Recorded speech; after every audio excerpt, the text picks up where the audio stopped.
Dun, dun. Good evening, everyone. Good afternoon. Good morning, wherever you are in the big, beautiful blue planet. I'm live from, actually, I'm on the Gulf Coast. I was going to say from New Orleans, but I'm actually in the Gulf Coast today.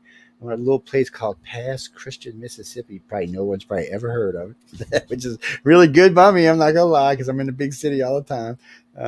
I got the water going through my backyard, so I'm all happy. Sunsets. Yeah, hey, it's a good place to live. I want to welcome Tyler Vail to the show. Tyler, man, what you been doing? We're not going to talk to this guy up at the top up here. We're going to let him sit for a minute. You're going to watch me slowly fade into the sunset. Yeah. we also, ladies and gentlemen, have John Goodwin with us tonight. He's actually in Frankfurt, Germany, so we're going to talk to him a little bit and see what kind of trouble he's been getting over there while he's been over there. His wife's been harassing me. Man, look, you can't go on vacation, man. She's harassing me. No, I'm just teasing. Hold on, guys. We'll get the questions, man. Let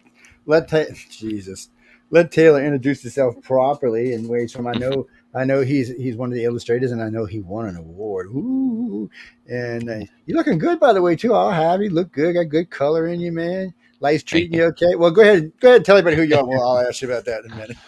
Well, yeah. Howdy, everyone. My name's Tyler. I'm the illustrator first place winner in Writers of the Future, Volume 40. That was a lot of fun winning that. And yeah, you asked what I have been up to.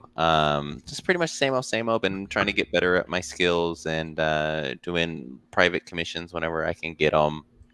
Oh yeah, there's my trophy just right there. Keep it in my bedroom. I know. I really like the way them trophies look. Yep. Yeah.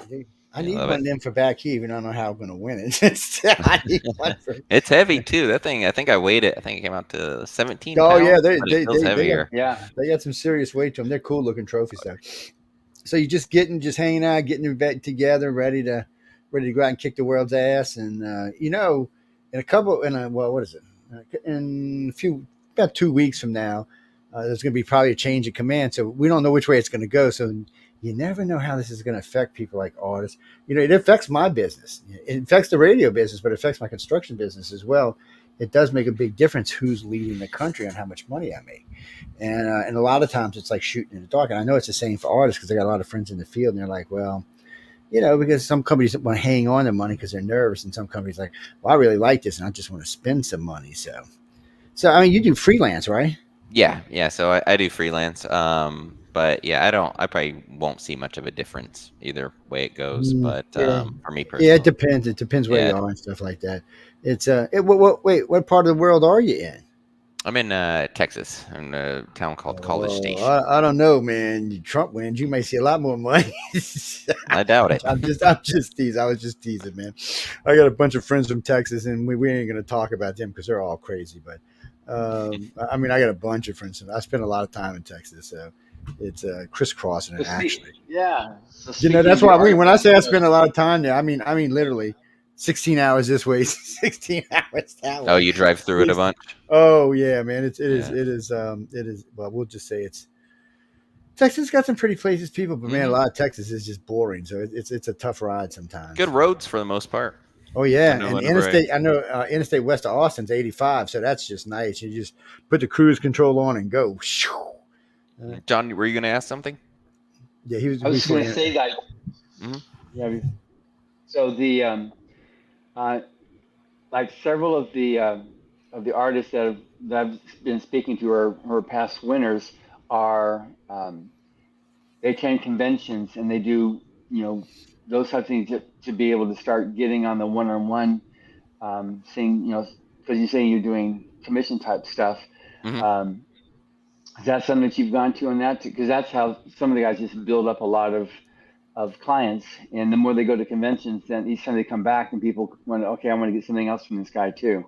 Mm-hmm. No, I've been really wanting to do conventions. All the ones near me, you have to get the booth like as soon as the last con is over. You have to pretty much apply for the booth. Yeah. And I went on there and I looked at we have 3 big ones in Texas. So I was looking at the ones I could all drive to, and all of them were sold out like pretty much immediately after. So I need to keep an eye on whenever it ends so that way I can get in contact with whoever I need to buy a booth. And I also need to make some good product for it to show up there. and try to sell. So I think fan art usually sells really well if you can do like the Marvel characters or. Oh, I can imagine that does, Yeah. especially in Texas. I was just in Houston. I attended a little con down in Houston, and it was pretty much stand-in room only. But I see what you mean because I was talking to one of the booths there because I was talking about maybe putting a radio booth there next year, and they're like, "Oh, you better pay before you leave today." But I actually went and talked to the owner, and they said they would give us a spot, so we don't have to pay for it. But still, I noticed that in a lot of places, but Texas got a lot of people, over 30 million now, right? So. I mean, that's a lot of money to be had, and it's a big state, so there's lots of places to go. It's one of the things I really like about it because, you go to Dallas, Fort Worth, you're kind of like, wow. You go to Houston, you're like, well, okay. You go over to Austin, they're entirely different cities. It's like going from Mars to Venus to Earth, man. Yeah. It's just, what's that, Christopher? No. Austin is way different than Houston. I'm sorry, friend.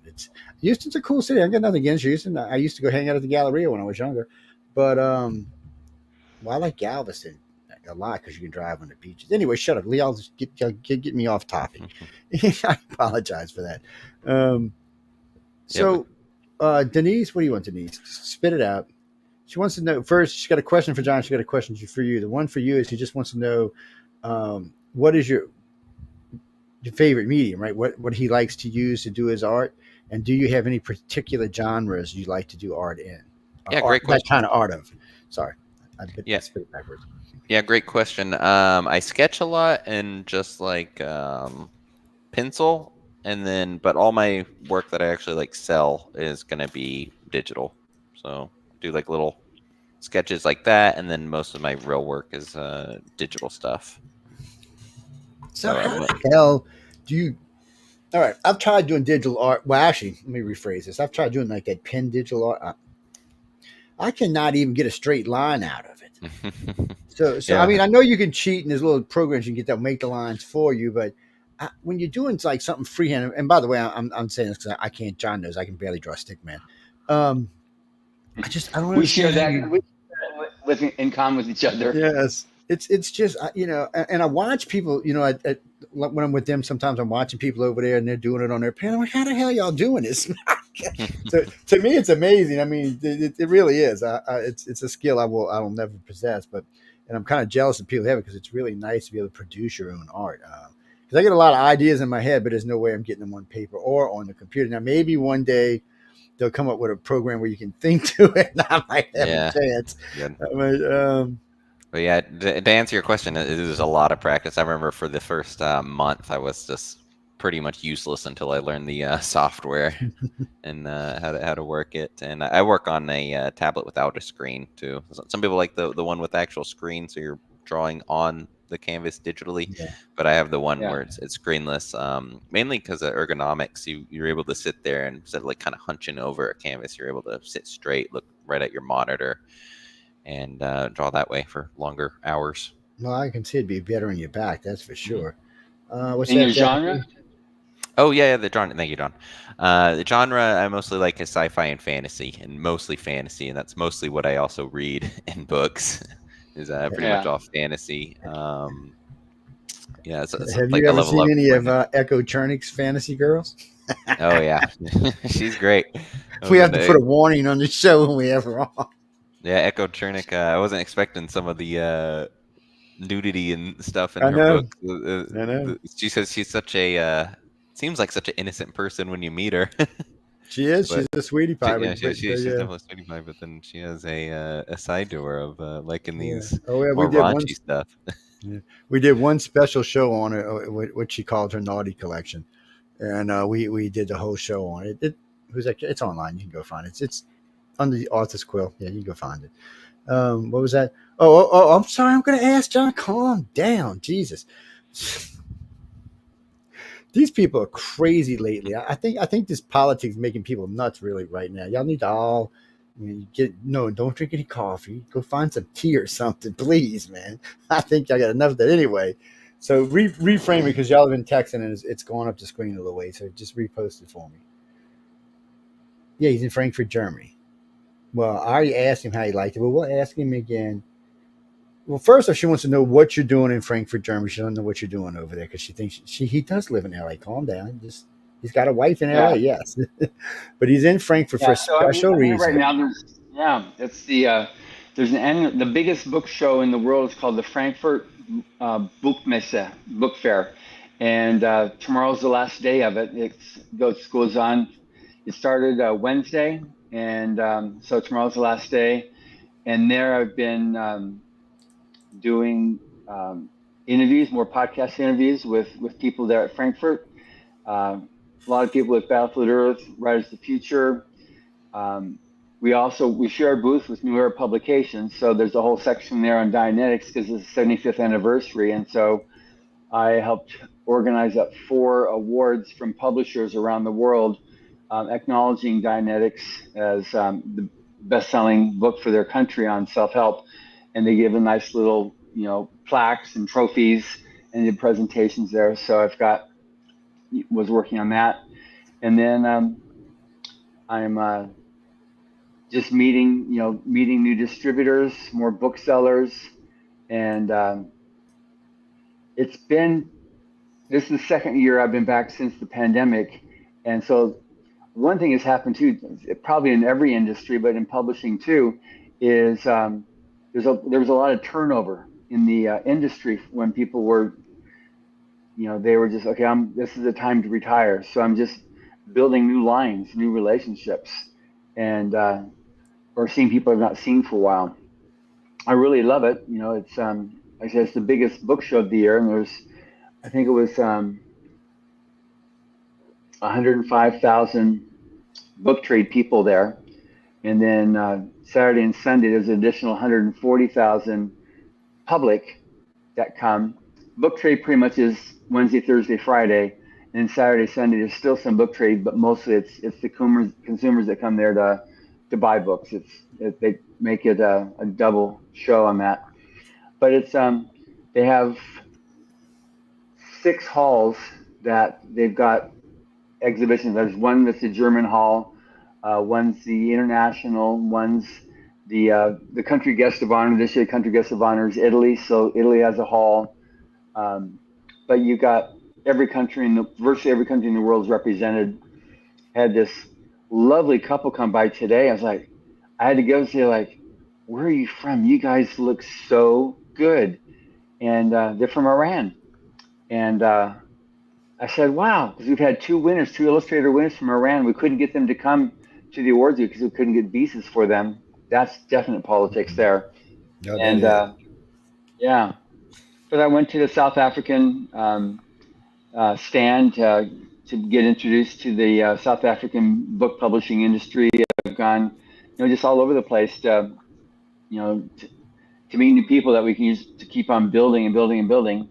And so that's what I've been doing the last week. I fly home Monday morning, and then I won't be going anywhere because we're going to be ramping up for the Hollywood Christmas Parade in November, which is a big deal. Yeah, I know it is. Carol, you're out in LA, so I know you've seen the Christmas parade before. I've never seen that Christmas. I've seen Christmas parades, just not that one. Is it one that just goes right down Hollywood Boulevard, or? Yeah, it goes down, and it's also turned into it's syndicated so that it goes on. It reaches about 15 million people on it. It gets turned into a big holiday special. We were doing the CW the last few years, but it kind of pegged at viewership. So now I know they're looking at just as a straight syndication so that they sell it to all the different TV stations.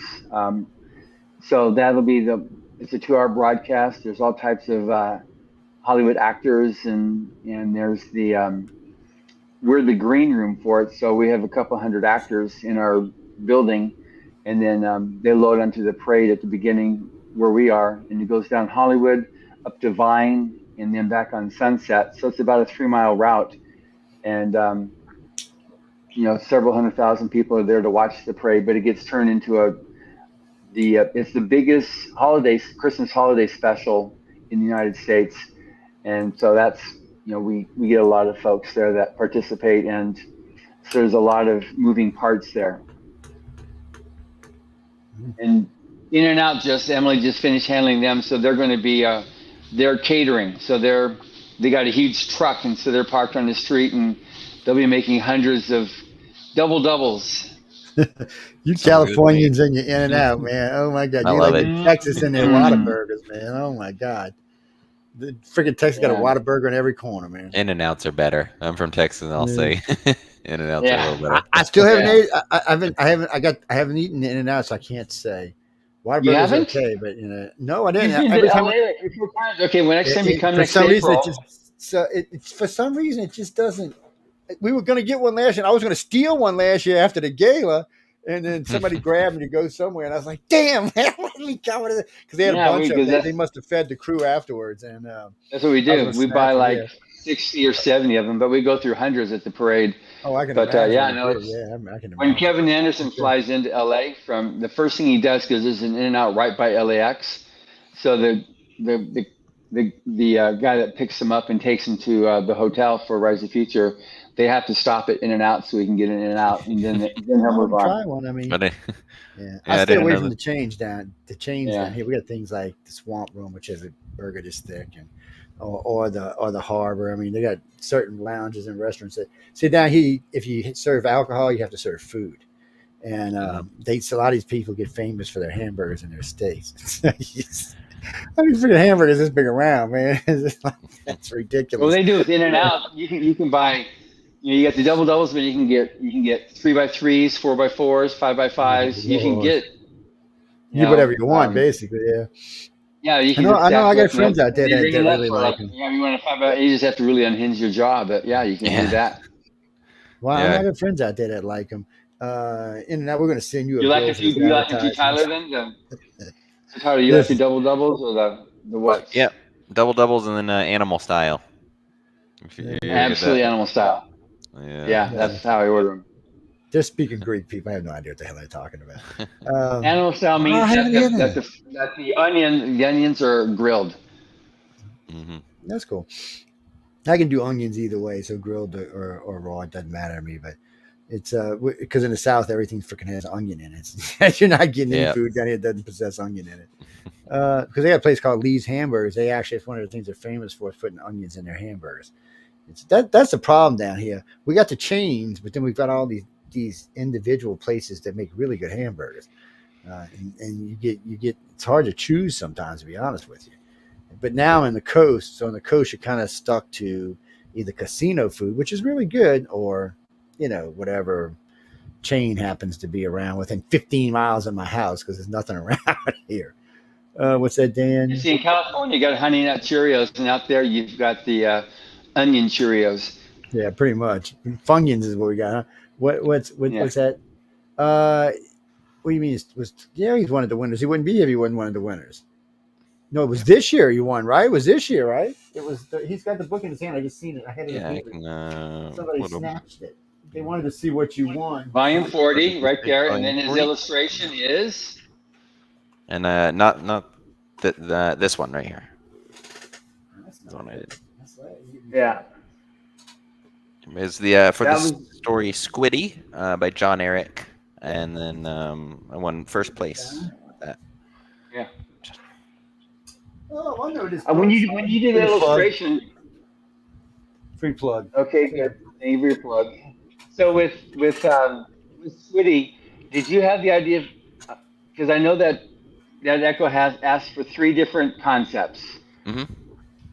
So then like, what was your process to do that? To come up with, you read this story and read it again and again, or what?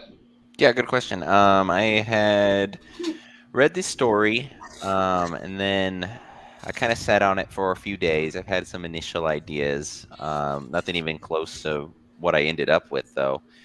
And then after a few days, I read it again, and then I started getting sketching on ideas. And here this tiny image. I don't know if this will work. Yeah, that's on my Instagram. You can see. Yeah. So that 1, 2, and 3 right there. Yeah. I had come up with those, and then it wasn't. I didn't think that would win me the contest, and I really wanted to win. So I was like, what could possibly win it? And I got to thinking something more complex with like a bunch of tiny little elements. something more fun to look at. So then I did the next several. Let's see if I can get it to focus here. Oh, there it goes. There it goes. Yeah. So then I did the next several right there, and kind of telling more of a story about John Ecker's story that he came up with about a girl kind of going through sort of withdrawal issues and addiction issues, and I wanted to try to really bring that forward in the story. So I came up with all those different concepts and sent them to Maliva and Echo. And then I looked through Echo's portfolio, and a lot of her stuff is kind of like tarot card like. Yeah. So I was like, maybe I can work in some of that. Maybe she can give me really good feedback. I think that might win the contest just because it's so fun to look at and kind of examine, go around the picture. So I then did 3 more like that and ended up with the one that I had submitted to the very end and won the contest with.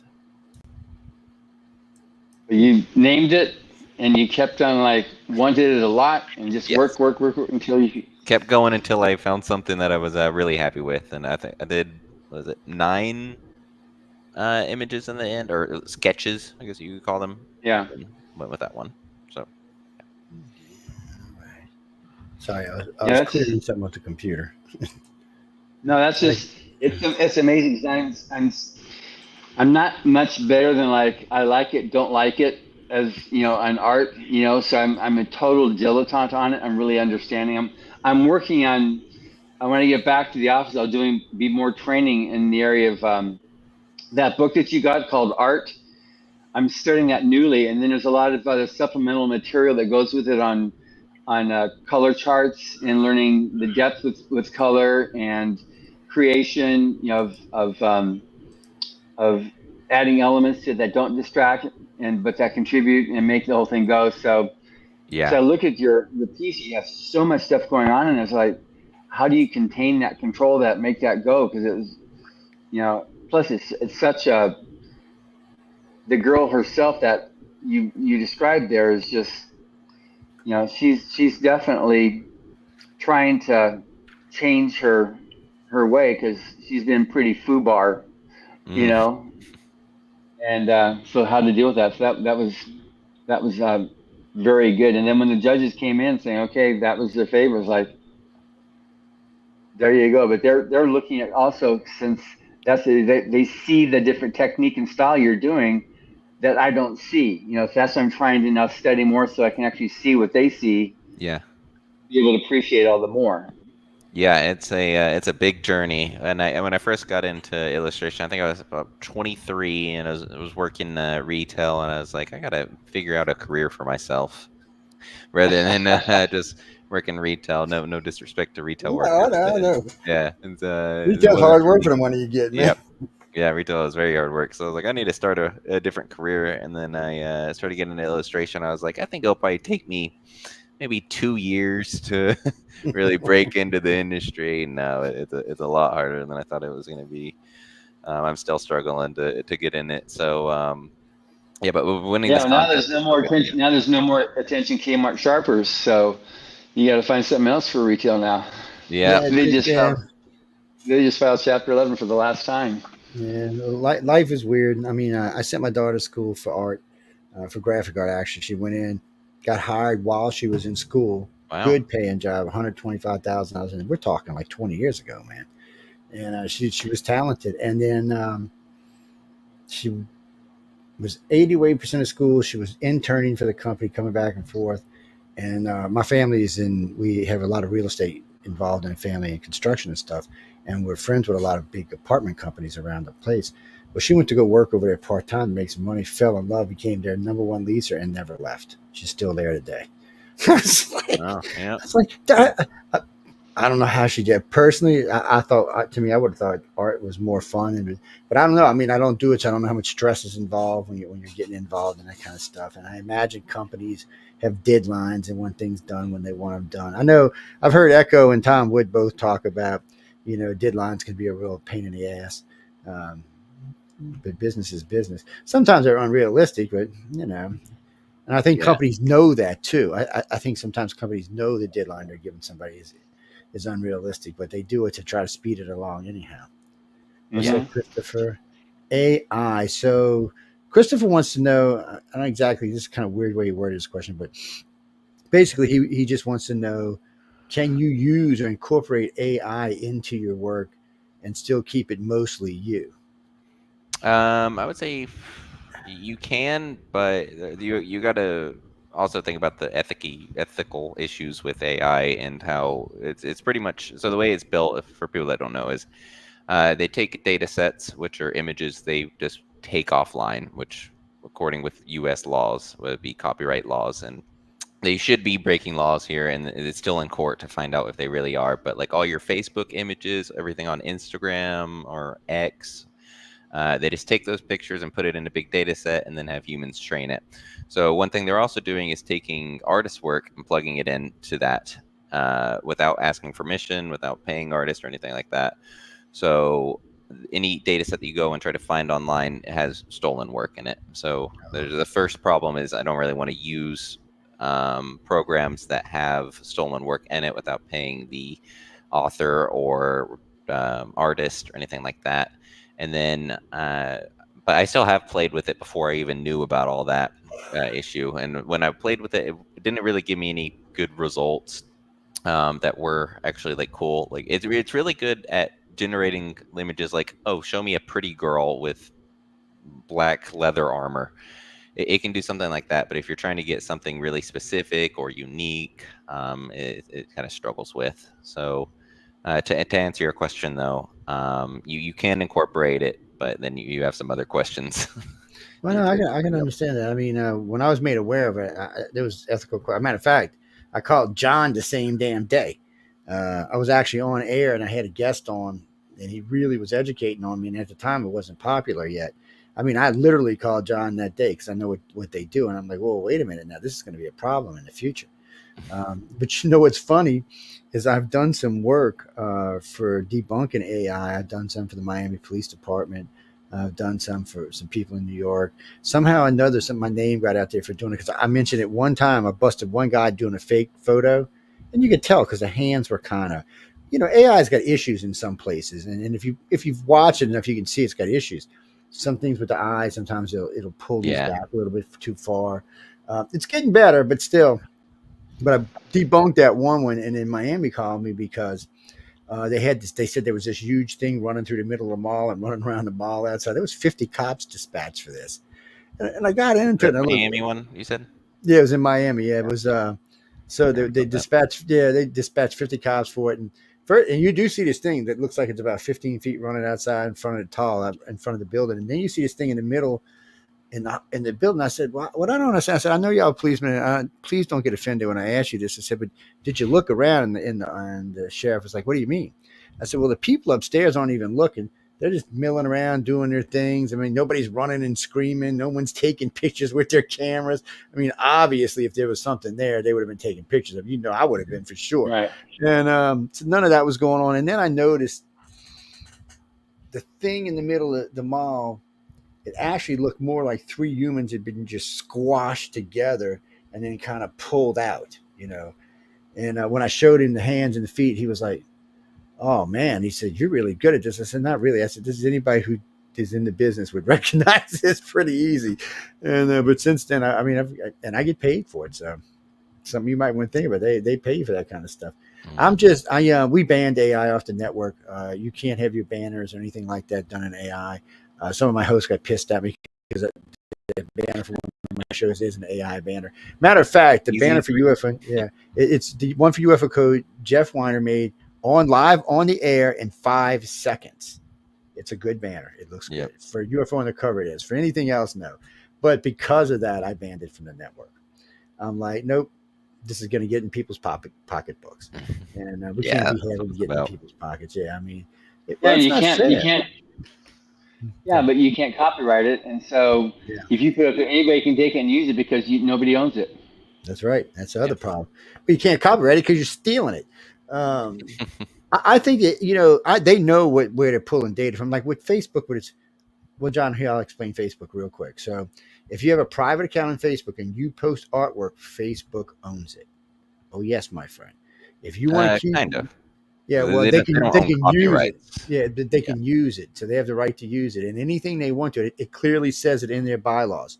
If you don't want them to do it, just switch your personal account to a business account, and then they can't do it. Once it becomes a business account, nope, they have to pay for it or ask for it. They can't just use it. Yeah, there's a big difference between personal accounts because personal accounts are considered kiddie accounts for playing around and talking to your family, and Mhm. business accounts are considered business. Facebook does quite a bit written about it. You can go read it. All of it's in their bylaws. I didn't believe it when somebody told me that. I was like, nobody can just take your shit and use. Excuse my language. I said nobody can just take your stuff and use. That's illegal. I don't know. And I went and read it, and sure enough, it clearly says if you post on our site, we have the reasonable rights of uses. I think is how they say Yeah, it. but there's a And couple issues with that because they incorporated it and then they opt you in instead of you wanting to opt into it. They just yeah, automatically they opted you just in, ought to. which was Yeah, a big yeah, issue because they just take everything. And then once they have it and plugged it into their data set, then you can be like, no, take it out, but it's already in the data set. yeah. It's So in it there. doesn't really matter at that point. It is a mess, and hopefully as things progress, we'll see some laws on that too. Because I have heard some good things from Mhm. Congress, which surprises me. I ain't gonna lie, but I have heard some good things, and they not only do they want they want AI to be changed the way it's used, but every AI program they want a program installed inside of it, so whatever it's used in, it's AI, and the company it came from. That'd be Even good. more important. So if let's say that you got something you put out there that's really cool, and they grabbed it and said, well, we're going to use that to make a platform off of to make a bunch of different things and make even like a little mini series of pictures out of. Then you'll know who the company. You'll know it was AI because it'll say it and it'll tell you what company it was. So when you can sue, you know who to sue properly. And No, people, we got to have laws. Go ahead and talk to them. if you're like business savvy, you can see a lot of this is just them trying to trick their stock owners and stuff and be like, 'cause I've seen some stuff like I'm shopping for new computers right now and it's like, oh, this has AI boost and AI buttons. There's just AI is just the new buzzword they put on everything, Yeah. even though it doesn't actually mean anything. It's just a buzzword they're trying to We, get more money for. Well, I was talking to a friend of mine who works for the NSA. And he was telling me the other day. He said, "Joe, you don't own the new Apple iPhone, right?" I said, "No, I got it. I got one of those more secure phones." He's like, "Oh, well, you're smart because so the AI on the 15 records everything, Hmm. everything you do, everything you say, everywhere you go, everything, and then it can take it and start incorporating the things that it thinks that you may want to do or you may want. Yeah, from what I hear from some of my friends, it's a real pain in the ass because it just starts popping shit up on the phones and talking to you. I'm like, nah, it's okay. I got a really good. This phone I got is just fabulous. When I bought it, it came with 250 gig, 256 gigs of RAM. Memory. It came with an 8 core. It's got a camera with a 128 megapixel camera on it and a phone. Crazy. I Love was it. like, so yeah, so it's all I need. And Yeah, I don't I've even had need a iPhones.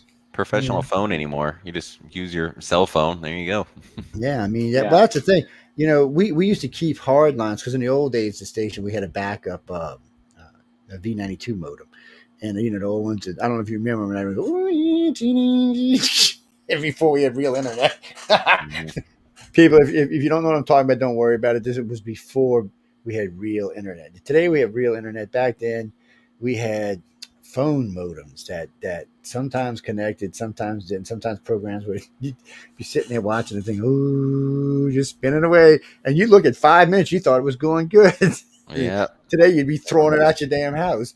You're saying, no, no, no. What's Deneen? What's that? Well, I don't know how much longer you're in Frankfurt for, John. Another couple of days. Yeah. Well, I've got tomorrow's the last day, and then I fly home on Monday. No, see, he's got a party for the weekend, guys. Hmm. No, that's not Yeah. exactly a short Party flight hard. from. That's not exactly a short flight from Frankfurt to Los Angeles. What is that? How long is Yeah. that? I think in total, I mean, I'll go via because I'm flying Delta, so I go via Detroit, Good. and then I check in the country there, and then I fly into Los Angeles. So I think Detroit will probably be faster getting in than LA anyway. It probably Going is. through It's a customs. smaller They're airport, still less gonna. people. I mean, Monday will be shot by the time I'll get back to my home uh, early mid evening. It's what's that, Janine? I I have a few friends in Germany, not in Frankfurt, but I have a few friends in Germany. Yes. Well, my wife was an army brat. She spent a lot of time in Germany, like 7 years. Yes. When I met her, she spoke fluent German. She used to drive me crazy. She'd curse me in German all the time. So I'm going to have to learn this language to know what's going on. Christopher, what do you got for us? No, no. So Chris is basically asking Ty. He says, if you had your choice, where would you go? Would you talking about work, right, Christopher? So he means if you had a choice between like companies like gaming companies or just straight out art companies or advertisement companies, what kind of work would you want to do? I mean, I guess. Well, Christopher, are you talking like freelance? Or are you talking about a job? Or you mean like a paying job where somebody's paying you a salary? Okay, well, I just asked him. So Taylor, what do you think, man? Yeah, I would love to go into a game company. That's pretty much my main hobby right now. World of Warcraft, Overwatch, those type of games. A lot of Blizzard Hey, ones. Joe. Yeah, I've been wanting to go over there, but I've been also trying to find something remote. But all those are going away, unfortunately. I know. I So know. it's Well, love yeah, being in yeah. an office. But In some I ways, guess I'm glad it's about good. that. Some Yeah. ways I'm not, but some ways I am. You know what? It's more about the jobs. So when it comes to customer service, I'm glad they're putting their asses back in offices because then they got to behave themselves. Other jobs, though, I don't see why you need to be in office. I'm kind of confused in it. Good, yeah, do Haas Pinhead, baby. I'm sorry, Joe Fox came in with his Pinhead picture. It's but I guess he went to work for game. There's a gaming company in New Orleans. I can't remember the name of it. The guy came down here originally when he came down. He hired everybody in at 100 grand each. He just it was a flat thing. You know, his illustrators, his storyboarders, and his programmers all started at 100,000. And he's still down here. And I had heard him talking on the news a while back about AI. And what he said was, he said, "Well, we're not going to fire anybody. We're going to probably hire for some more people." He said, "We're going to use AI though." He said, "What we're going to do is we're going to have our illustrators do our boards and get everything set up. And then each individual illustrator will be in charge of one AI program to get the product out faster." So he said what he's saying is he's still going to keep all of his people. He'll just be able to produce a product in 1/3 of the time it used to take to produce. So that means it's cheaper for the gamer, and it also allows his company to do more projects, which means more money for everybody. He's got to deal with if you stay with the company X amount of time, you get like a $25,000 raise every 3 or 4 years. So he's a good guy to work for. When I hear anybody bitching about him, he's down in what they call Silicon Bayou. Well, I have to see it to believe it. From what I see, if any projects that incorporate AI just go down a lot in quality. And it might. I mean, this is something he's Yeah. experimenting with. Yeah. But that's Yeah. why he said, though, each illustrator was going to be in charge of each piece. So in other words, he's going to make sure he wanted to look exactly like what the illustrator did. So it was the illustrator's job to make sure that AI got it right and they could mass produce it. I don't know how well that's going to work. I'm calling with you, Tyler. I Yeah, mean, we'll just see. it's a wait and see kind of deal. I mean, yeah, maybe 50 years from now, maybe 20 years from now, maybe.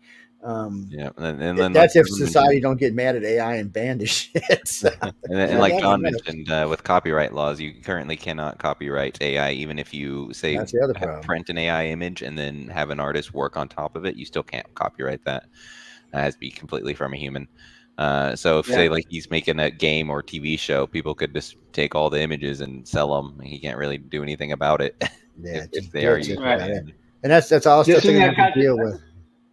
I What do you just say, wanted to Boo? ask Tyler again too because he was the grand prize winner. I just wanted to your process of like entering, winning a contest, and when you came out here because it's a part of Elron Hubbard's legacy that he did to put this contest there. So I know that we'll have like what Joe like 1.8 plus million people listening Oh right yeah, now. tonight for sure. And yeah, so I'd like to hear from you like the value of this contest. I don't know, how many times you entered it, but what you got out of it, and why other people should actually enter the contest, and what they look forward to getting out of it, even if they don't win. What happens?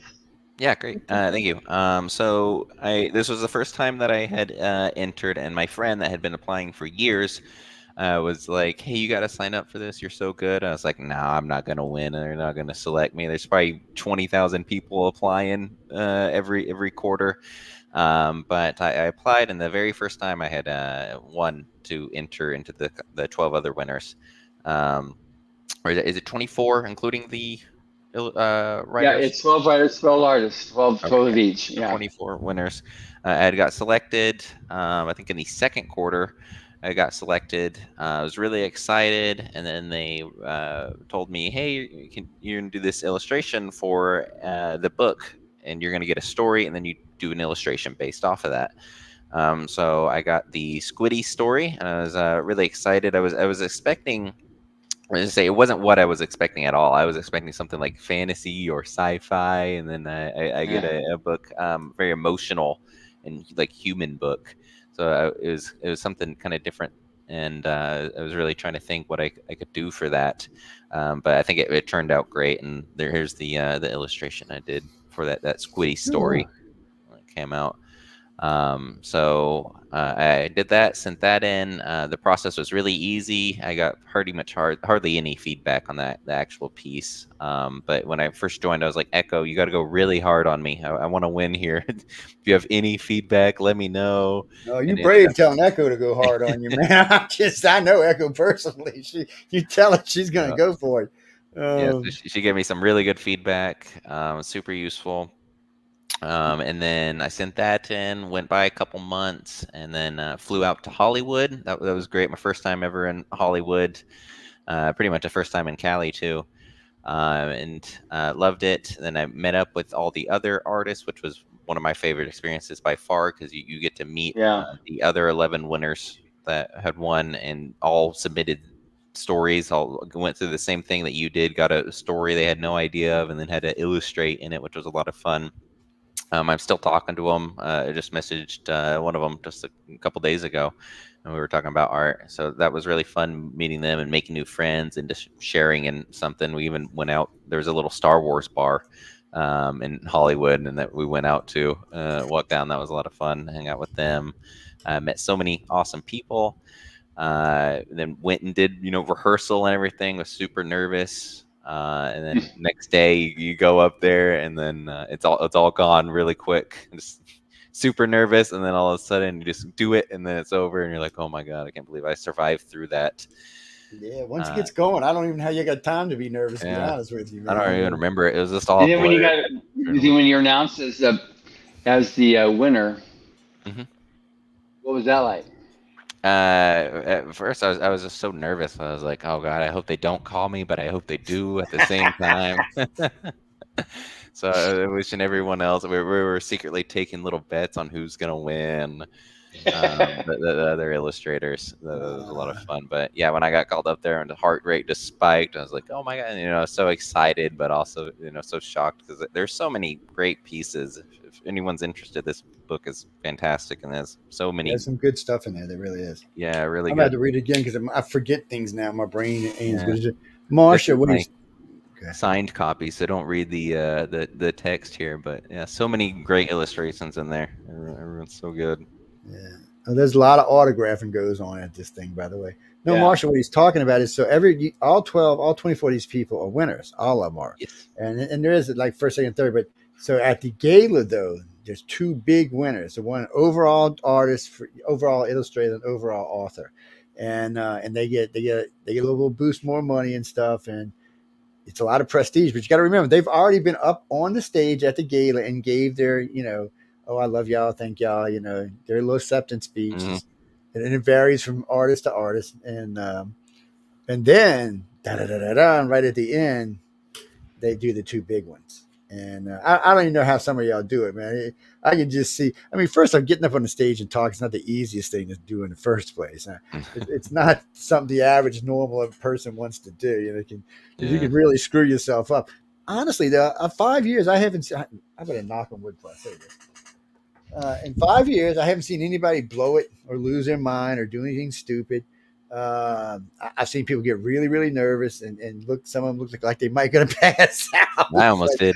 It's but I can truly understand. The first time I ever did public speaking, I was like, what did I get myself into? I mean, I didn't realize when I stand on a stage the very first time when I looked out into the audience, I didn't think about how many people are going to be looking right at you. But man. I cannot recommend it enough for anyone that's wanting to sign up. Also great reason to sign up is you also get to go through the week-long workshop and get to meet a bunch of really talented judges like Dan DeSantos, and Great guy. what was the guy that I know his name? I'm blanking on it right now. That works for like Disney, Craig Nickelodeon. Elliott. Craig Elliott, Yes. thank you. Yeah, Greg's a good guy. Craig Elliott. This, you made your comment Schleicher. about you didn't want to enter because you wouldn't think you're good enough. He didn't enter the contest because he knew he wasn't good enough. Now he's art director for Disney, and it's crazy. He's such a humble person. I mean, he's been art director for Disney and DreamWorks, and he's like been he's the guy that runs all the designers, and he's done Hercules, Mulan, The Emperor's New Groove, Treasure Planet, Shark Tale, Flushed Away, B Movie, That's Enchanted, serious. Monsters vs. Aliens, Princess and the Frog, and he's crazy good. Yep. Yeah, and you get a portfolio review from Didn't him. think he was good enough. Oh, you did? That's probably pretty an awesome experience. Yeah. Actually, no, Jack, we do have another guest turns. I'll send them the thing. I haven't seen them yet, though. I'll keep an eye out for them. Christopher, what do you got? No, we always do 2 guests. Yes. Well, John's he's technically John's a guest tonight, actually, and he's supposed to be in bed by now because I'm gonna get in trouble from somebody. But I was warned not to keep him up all night. I'm not gonna mention no names. I just not mention no names. But no, usually he's co-hosting with me. Yes. Yeah. Usually co-hosts with me. And he does the opening show today, which was Writers in the Future. And then the lady we were talking about, because somebody asked me a few minutes ago who was Echo Chernick. So if you come on after his show, it's called The Professional. Echo Chernick is the host of that show. Yes, she hosts that show, and then there's us, and then there's the Gray Zone. No. So the first 3 shows are all about either authors or art. The Gray Zone is about just a whole realm of things that's happened in the world. Yeah, sometimes it's about archaeology, sometimes it's about weird stuff. It's whatever Michelle feels like spending a week on research about. Yeah, Michelle's my co-host on there. She's also a station manager. Mm-hmm. Yes, she's not a nice person. No, I'm just kidding. She's a sweetheart. Just in case you're listening, Michelle, I love you, baby. She's a sweetheart. No, she really is a sweetheart. I always have to correct you on that. She's what was that, Frankie? Oh, okay. So Frank, no, I'm not asking. Shut up. I've been rude for the last 2 days. Politics in my head from last night, so I'm being rude. Frankie wants to know. He said because you had answered about getting a game. He wanted to know why you particularly picked gaming. I know why, but I will let him answer the question. Yeah, just because mostly that's where my hobbies lie. is where more of the passion lies. I love being able to do a work and then see it come to life in a real game. So you do concept art for something, and then a couple months later, you're maybe able to actually fight the monster that you did concept art for. That's kind of cool, actually. Yeah, you get to see the same thing in movies a little bit. If you come up with something, you get to see it in a movie. So, I mean, I would take either. Is there any one out there that wants to hire me? Yeah, that's well, because I realized starting in about the late '90s, they started putting it in where you could make scenes for games yourself. Sometimes it would work, sometimes it'd be disastrous, but I know mods now are a popular thing. Yes. Come to think, you know what? That might be something you want to think about because my son's still big in the game. He's 38. He's still a big gamer. I used to be a big gamer. I just don't have the time for it anymore. I'd love to be able to spend sometimes I'd play games. We ain't going to get in that. Never mind. It'd be embarrassing. But anyway. They were talking about how much money these guys are making off of creating mods for games. And I'm like, you're kidding me, right? Because I'm a pretty good programmer myself. And I was thinking, well, maybe I need to figure out how to get in there and do this. Because, I mean, it seems like it's a profitable business.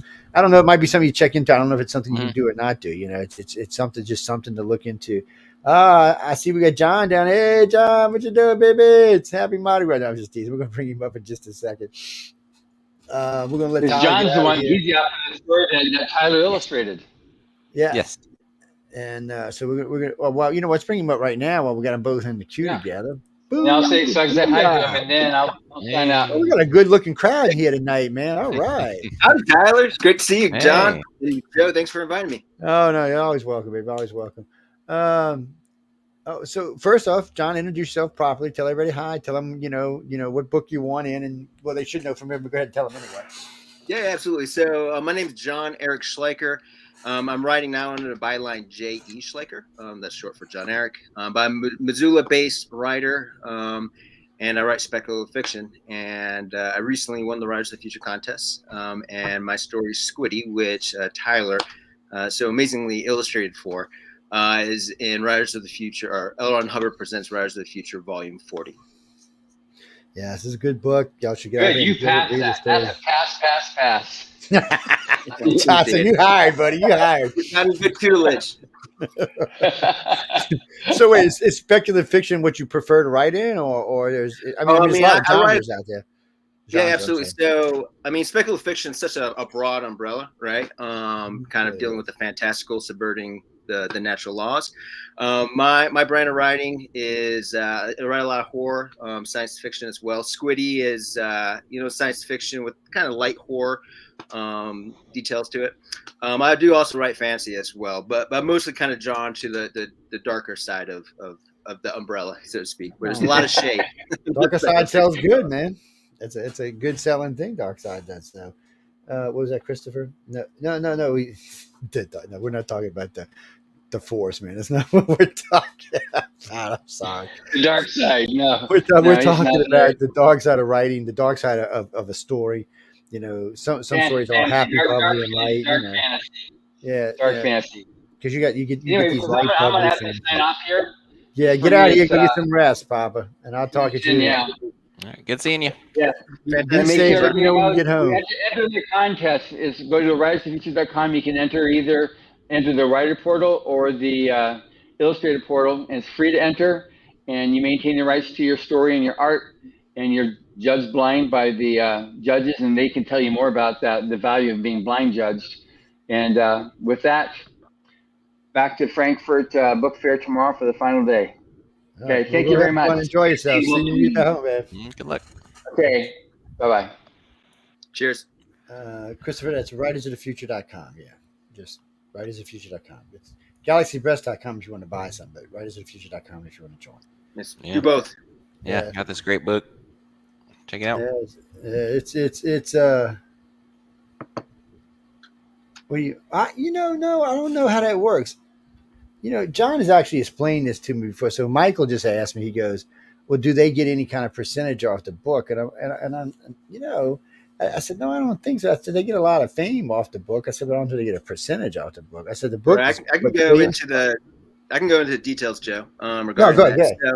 Yeah. So I mean, one of the reasons that I submitted to Writers of the Future. So if you're writing short stories, I mean, there's not a better market as far as compensation than Writers of the Future, then tangibles and tangibles. So I guess your guest was asking about the tangibles. So if you win, if you're on the writer side anyway, you can either each quarter you can win first, second, or third place. And so I think third place you get $500 in prize money, second place $750, and $1,000 for first place.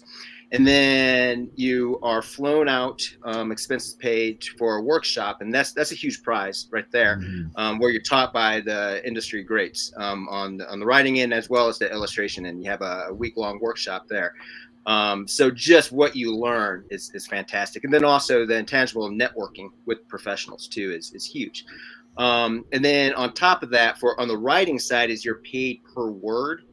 8 cents. Currently, it's 8 cents a word, and that's the pro rate. But we do not get any royalties once the book is sold. Now, obviously, the book pays for the damn. For the Writers of the Future contest.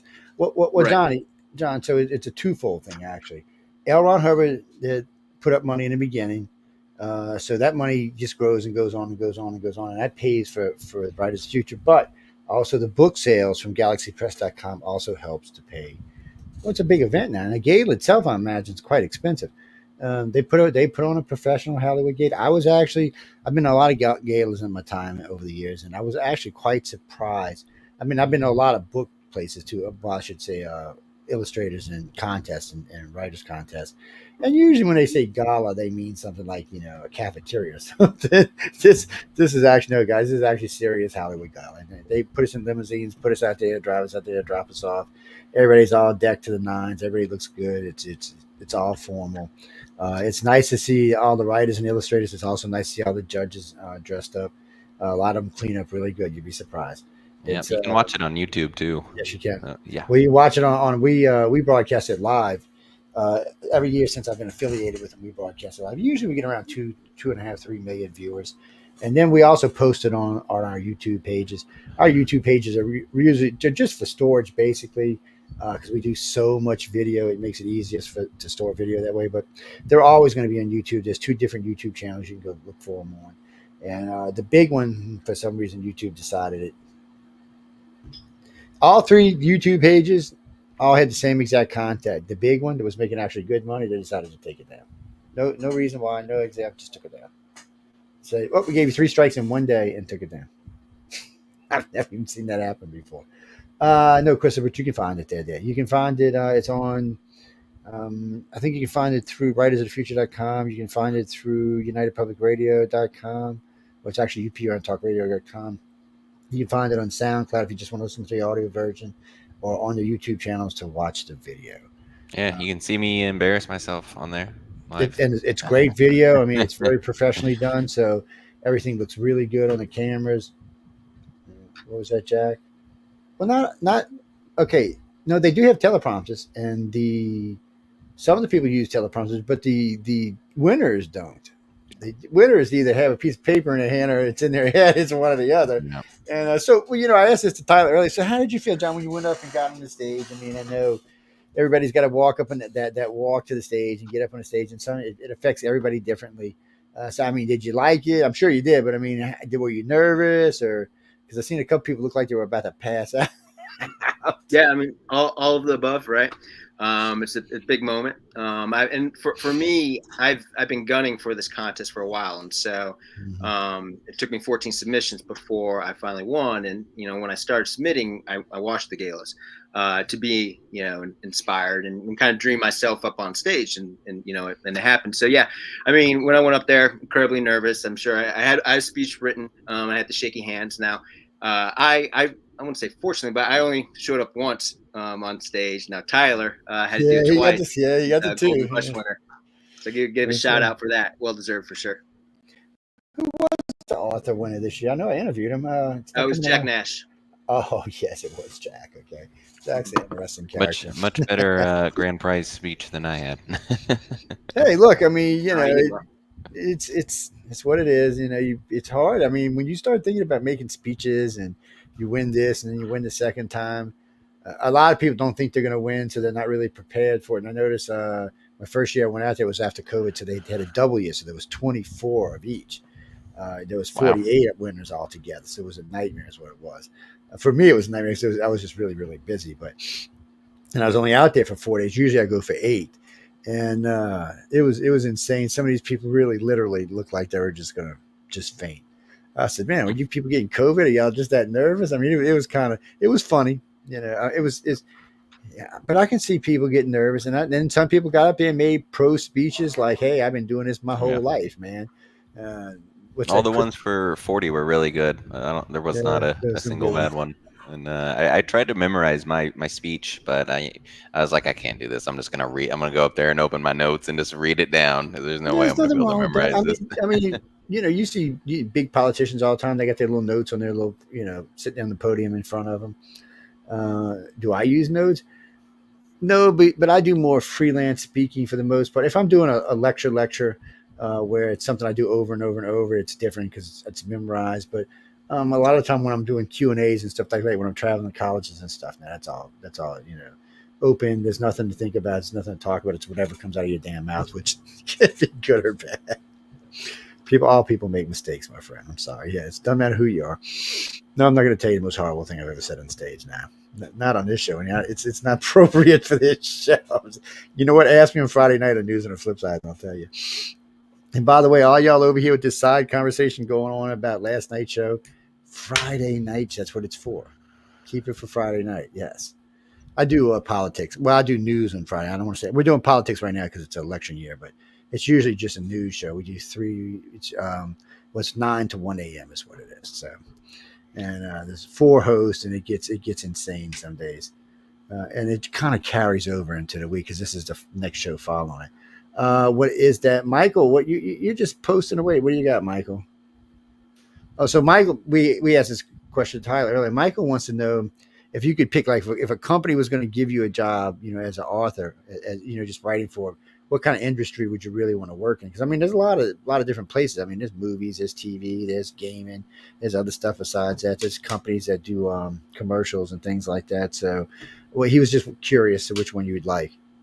Yeah, I mean, the easy answer is I'd like to work for a publisher, right? I'm aiming to be a novelist, but that being said, translating my skills to something else. I mean, I'm a script writer, right? Screenwriting for a movie company or a series, something along those lines. Yeah, no, I don't know what kind of money they make. I mean, I've heard different stories about what kind of money writers and people like that make for storyboards.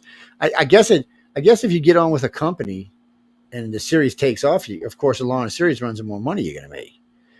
Would make sense to me. It just, if it's popular and you're one of their better writers, and you're probably going to get, Star Trek writers make good money, my friend. Yes. But the ones that stay with them for long times are the ones that make good money. It's, they make it through a season, they get through the second season, they're probably making decent money. Well, it's a lot to come up with when you're doing a weekly show. I mean, it's not like the new Today world where we get 12 episodes a year instead of 25 a year. So it's a little bit easier now. It's like you're writing one a month. But when I was like Doctor Who in the old days, it was 50 a year. Somehow it's gone down in quality. I remember the old Next Generation. Yes. Next Generation's so good, and then you get to the new Star Trek. So I'm like, well, Discovery, Discovery's funny because I said this the very first time I ever seen it, and I've said it many times at many lectures, actually. It's not bad sci-fi. It's just lousy Star Trek. It's just not. I guarantee you, when Gene Roddenberry seen it, if he's seen it, he'd cancel it immediately. He'd be like, no, because it's not. It doesn't have the Star Trek moral values that you would see in all the rest of the series. Yeah, I stopped watching it and just went back to the old stuff. Yes, well, it got so desperate they had to go into the future. Because they blew Star Trek low out the water so much they had to go to the future. I said, did they realize they went to the same century that what's his name's mobile emitter came from? I said, that's another screw up. They weren't paying attention. What is that, Peter? Well, no. So he had to do the 24-hour story. Yeah, John did. Yes. So they don't torture the illustrators quite as much as they torture the writers, but it's close now. I don't want to take nothing away now. It's close. So Tyler, you have like 30 days for 30 days. Come up with the illustration, which is a pretty tight schedule for you, right? Yeah. Tell them about your 24-hour story you had to do while you were there. Yeah. So something about the workshop for fanboys like myself, when going into it, you're kind of nervous for the 24-hour story. And so what that is you're given a random object and are told then to interview somebody on the street. And so based off that object and that interview, you have 24 hours to write a full story, of which will be critiqued by your classmates, two stories actually. So it's kind of like what they do is they actually throw all the stories down a staircase, and the two furthest stories are the ones that are critiqued. So luckily I don't say luckily, but my story was not critiqued. But I used 20 hours of the 24 hours to write my story. I'm a very slow drafter, so it's definitely a very valuable exercise too. Just teaching us get the story out. This is a job. You got to do what you got to do. You can't wait for inspiration or make the prettiest sentence. Just finish that story. So, and when he says random objects, he means random objects, guys. Anybody listen? So no. They mean random objects. Go ahead. I'm sorry. So I was given this strange pattern that was knitted by Jody Lanai, the coordinating judge, and the pattern was created by artificial intelligence, and so she just like knitted it, and so it's just like there's no cohesion to it, a concept, but which actually the AI aspect entered my short story that I wrote, so kind of worked out well. Yeah, it's interesting. I've been interviewed 4 times while I was there because I've been there for 5. I've been going for 5 years, so, and a couple of times after they'll catch me in the hallways because first year I was there. Damn it! His name. I just going to say his name. What's his name, pal? Author of he did the Caribbean movies. He 10 Powers. 10 Powers. The first year I was there, he asked me. He said when they do 24 hours. Stories, get some good shots, but we were at the Roosevelt Hotel that year, and so they had the mezzanine level. was easy to shoot and get people because some of these faces were just unbelievable, man. And I was catching people, the next day doing interviews, asking them how was it, and some people were like, "Well, I wrote one." And then I went out and got dinner. I came back around. I was like, gee, what is this? Threw it away. A lot of people told me they woke up like 5 in the morning, wrote the story, and then brought it downstairs. Well, some years they had to have the story in for 8. Some years they had to have the story in for 2. It just depended how it worked out. I don't ask me how. But they really do throw the stories down the stairs, guys, and go get the 2 that go to feathers is the 2 that get criticized. Well, I don't want to say criticized. Critiqued is a better word. Because they're just trying to show everybody in the room, how you write a proper story. And let me tell you what, a lot of those 24-hour stories get sold. Oh, I was surprised by that, how many of them actually go to market. That was very interesting to find that out. Well, no, Kirby, so they write these stories, and some of these stories are actually pretty good. Some of them are a little scary, but some of them are pretty good. I'm not criticizing anybody. I can't write, so. But it is interesting to watch people react differently. Mr. Blue Eyes, he had one a couple of years ago. He's from Australia, and I don't think anything fazes this guy. It just, he said 24-hour story. Shit, I'll be done in an hour, man. And sure enough, he was done in 2 hours. I said, "Come on, Joe, we're gonna go drinking now." We drank all night. He got me in trouble twice, by the way. First night we came in town, him and I and 3 people from the UK spent the whole entire night getting drunk. The entire night. We went to some bunch of bars we found by accident, and then we found some private club because the bars closed at 2 a.m. in LA that was open till 5 a.m. John wanted to shoot me. I'm like, John, he's a bad influence on me, man. Some damn Aussies. But it was funny when I introduced us. I said, "Well, I'm from New Orleans." I said, "He's from Australia." I said, "These 3 are from the UK." We didn't pay for a drink the entire night. We didn't pay for food. We didn't pay for booze. We didn't pay for anything. It was very, very strange and very, very interesting. But guys, no, you're not supposed to go drinking when you go to this thing. You can't drink. They have what do they call it? BarCon. BarCon, yeah. Yes. And BarCon's a good thing. So both of y'all have experiences. How approachable do you think the judges are? I mean, some are more approachable than others, but they're all pretty approachable, aren't they? Or is that just me? Yeah, I mean they're human, so it's they have different ones have their own, might be introverted. I think writing attracts a lot of introverts, but some are very gregarious as well. And so, but I mean everybody, all the judges within the contest, I mean they're attached to the contest because they want to pay it forward. Want writers that are coming through the ranks to succeed and maybe mentor, just like they were mentored by writers before them. And so, I mean, that's why they're there, and they make that known too, right in the beginning. And so I think, Tyler, our class, from what I've heard compared to other previous classes, we had a little bit more of a talkative bunch that were, you did. But that's not how it always is either. And we have our own, and we had definitely some folks that were less talkative than others. Than others, yeah. Oh yeah. But y'all had a good group. And yeah. So it's funny because now that I've been with 5 groups of them, of y'all, it's and you're right, like last year's group was very quiet. So in the illustrators, April and what's her name, Nancy, were the 2 that really came out and talked. I mean, they were on fire, and they were in right there. And then but that was it. The other 10 were really quiet. It's pretty much the same way with the authors. I mean, I'm sorry, the year before last, not this last year, but the year before last. And then the year before that, they were pretty good. But this particular group this year was pretty chatty. I like groups like that because it makes my job easier, because I'm doing interviews. And I mean, this year I also interviewed everybody before they went, but it makes it easier on me when I meet everybody in person to see, whether they're relaxed or, because it's a little stressful. I mean, you don't really know exactly what's going to happen to you when you get there. All you know is you're flying out to LA and you're going to meet some pretty big names. Oh no, dude. When I say pretty big names, there's some pretty big movies behind some of these names. Well, Orson Scott Card showed up this year for a while, and he's got Ender's Game. So he's I like Orson. Him and I had a political discussion. He started it, not me, by the way. I said, "Orson, stop it." So, no, the internet is available. No, we left it available. No, I mean, he's expressed it. Everybody's entitled to their opinions, and he expressed his views quite eloquently. And you got to be careful because no, John. So this is a rule I tell all artists, and I always have. You should never talk about your politics because our country is very divided these days, And as long as it stays divided like this, you're risking isolating half of your profits. And you can see it by big movie stars and big singers. It costs them big money when they come out and endorse a candidate. That'll change. Give it time. It's just right. It's just how it is now. Give it time. It'll change. It wasn't like that when I was growing up. It's just how it is in the last 16 years or so. So give it time. It'll change. And everything affects everything in our country. What are you talking about? I don't know. I'll ask both of them. So Jackie is from London, and she's just asking, do either one of y'all consider any cities in the United States to be like really hardcore pro art, pro author, pro artists in general, is what she's asking. And I get a couple come to mind. What do y'all think?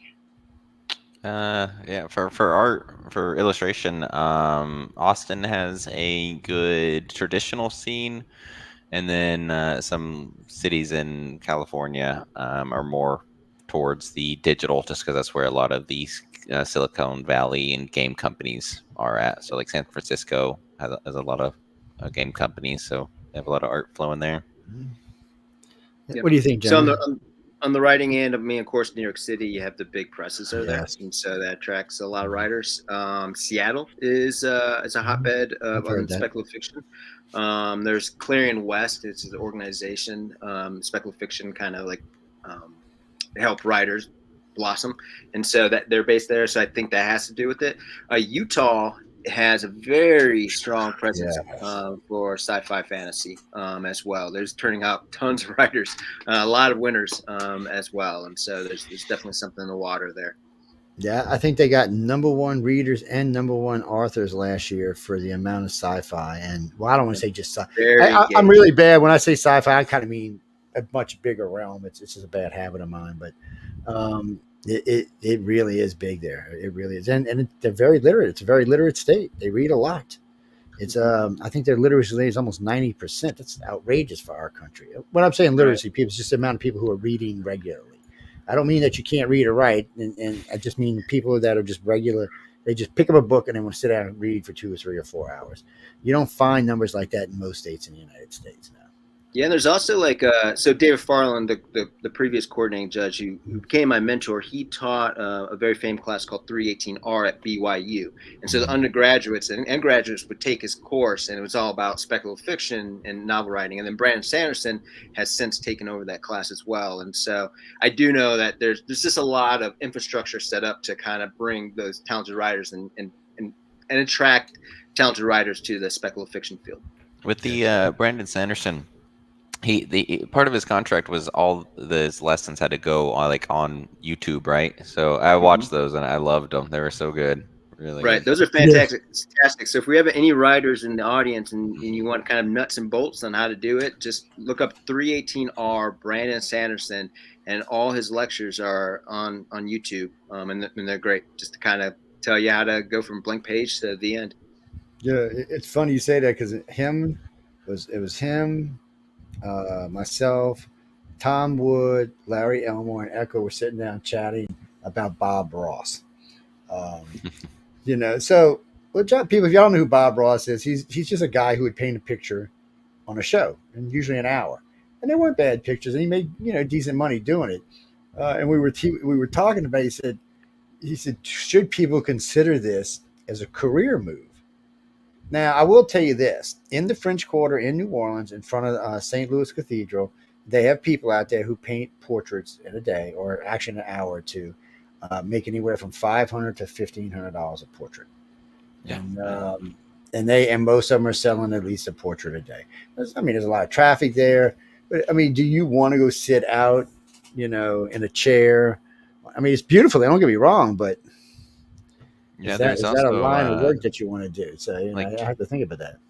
YouTube and Twitch right now, which artists can stream 24/7, and like on Twitch.tv, there's a bunch of artist streamers, and most of the ones that actually make enough to make a living draw anime type stuff. Yeah, is big on that one, but they kind of just make it more like a social hangout type thing. Like they'll have their characters and they'll know everyone's name and kind of hang out that way, and people can subscribe or gift money, donations, stuff like that.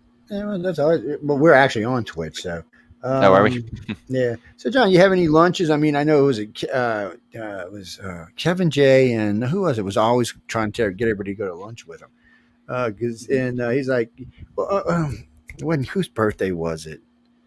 My memory is such a crap these days. Besides that, I get Kevin J. Anderson and now I can't think of his name. I get him confused for some reason because I was sitting with him and Wesley Dean Smith this year talking about the drummer for Rush, who's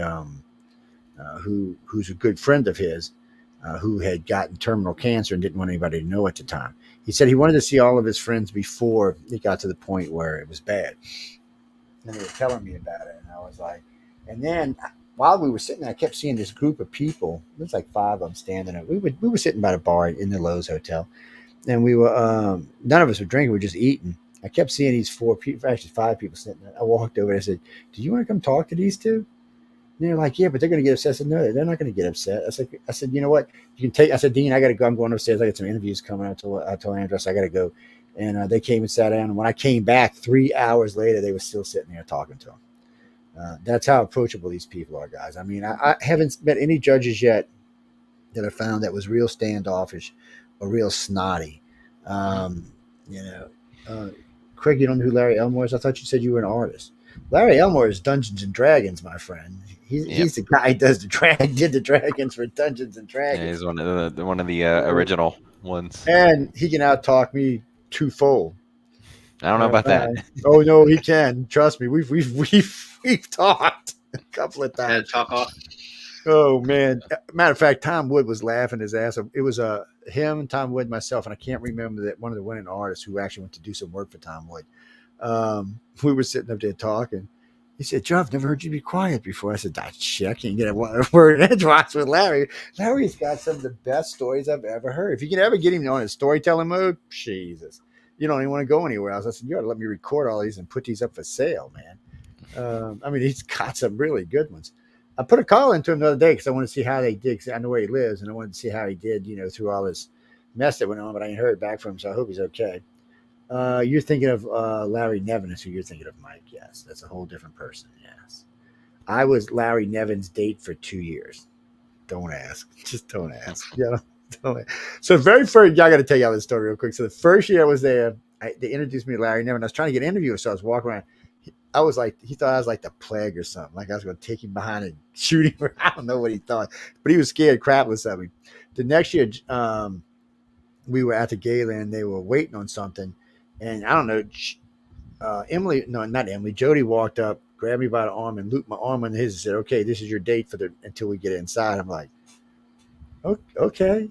And then, so the next year after that, they did it again. He's actually, once you get him talking, he's got a lot to say. He really does. But getting him talking is the trick. You got to get him there. Bruce, John, you said 14 times, right? 14 times, right? Yeah. So that's about the average. I always ask how many times it takes somebody to win. So the first 3 years I was there, most of the authors were somewhere between 11 and 15 weeks, or 15 times. No, it's not 14 years, doofus. It's what was it, about 3.5, 4 years? Right. So I submit every single quarter. And so you can 3.5 submit years. every quarter. So just over 3 years before I finally won. That's not bad at all, actually. Oh, well, you mean first-time winners, Marcus? First-time winners, there's more of those with the illustrators than they are with the authors. Storytelling's a little bit, I don't want to say harder because it's not, it's just different.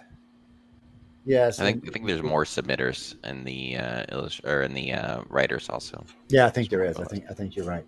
Oh no, they've had winners from all over the world, and I think the youngest one was 16 and the oldest was 71.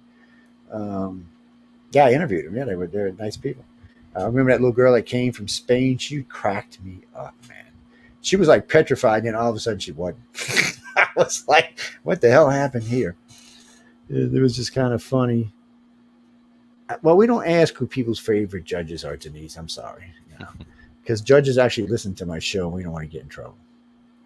Yes. Well, they like to check up on the artists, and they like to check up on the winners sometimes. It's a good way to do it.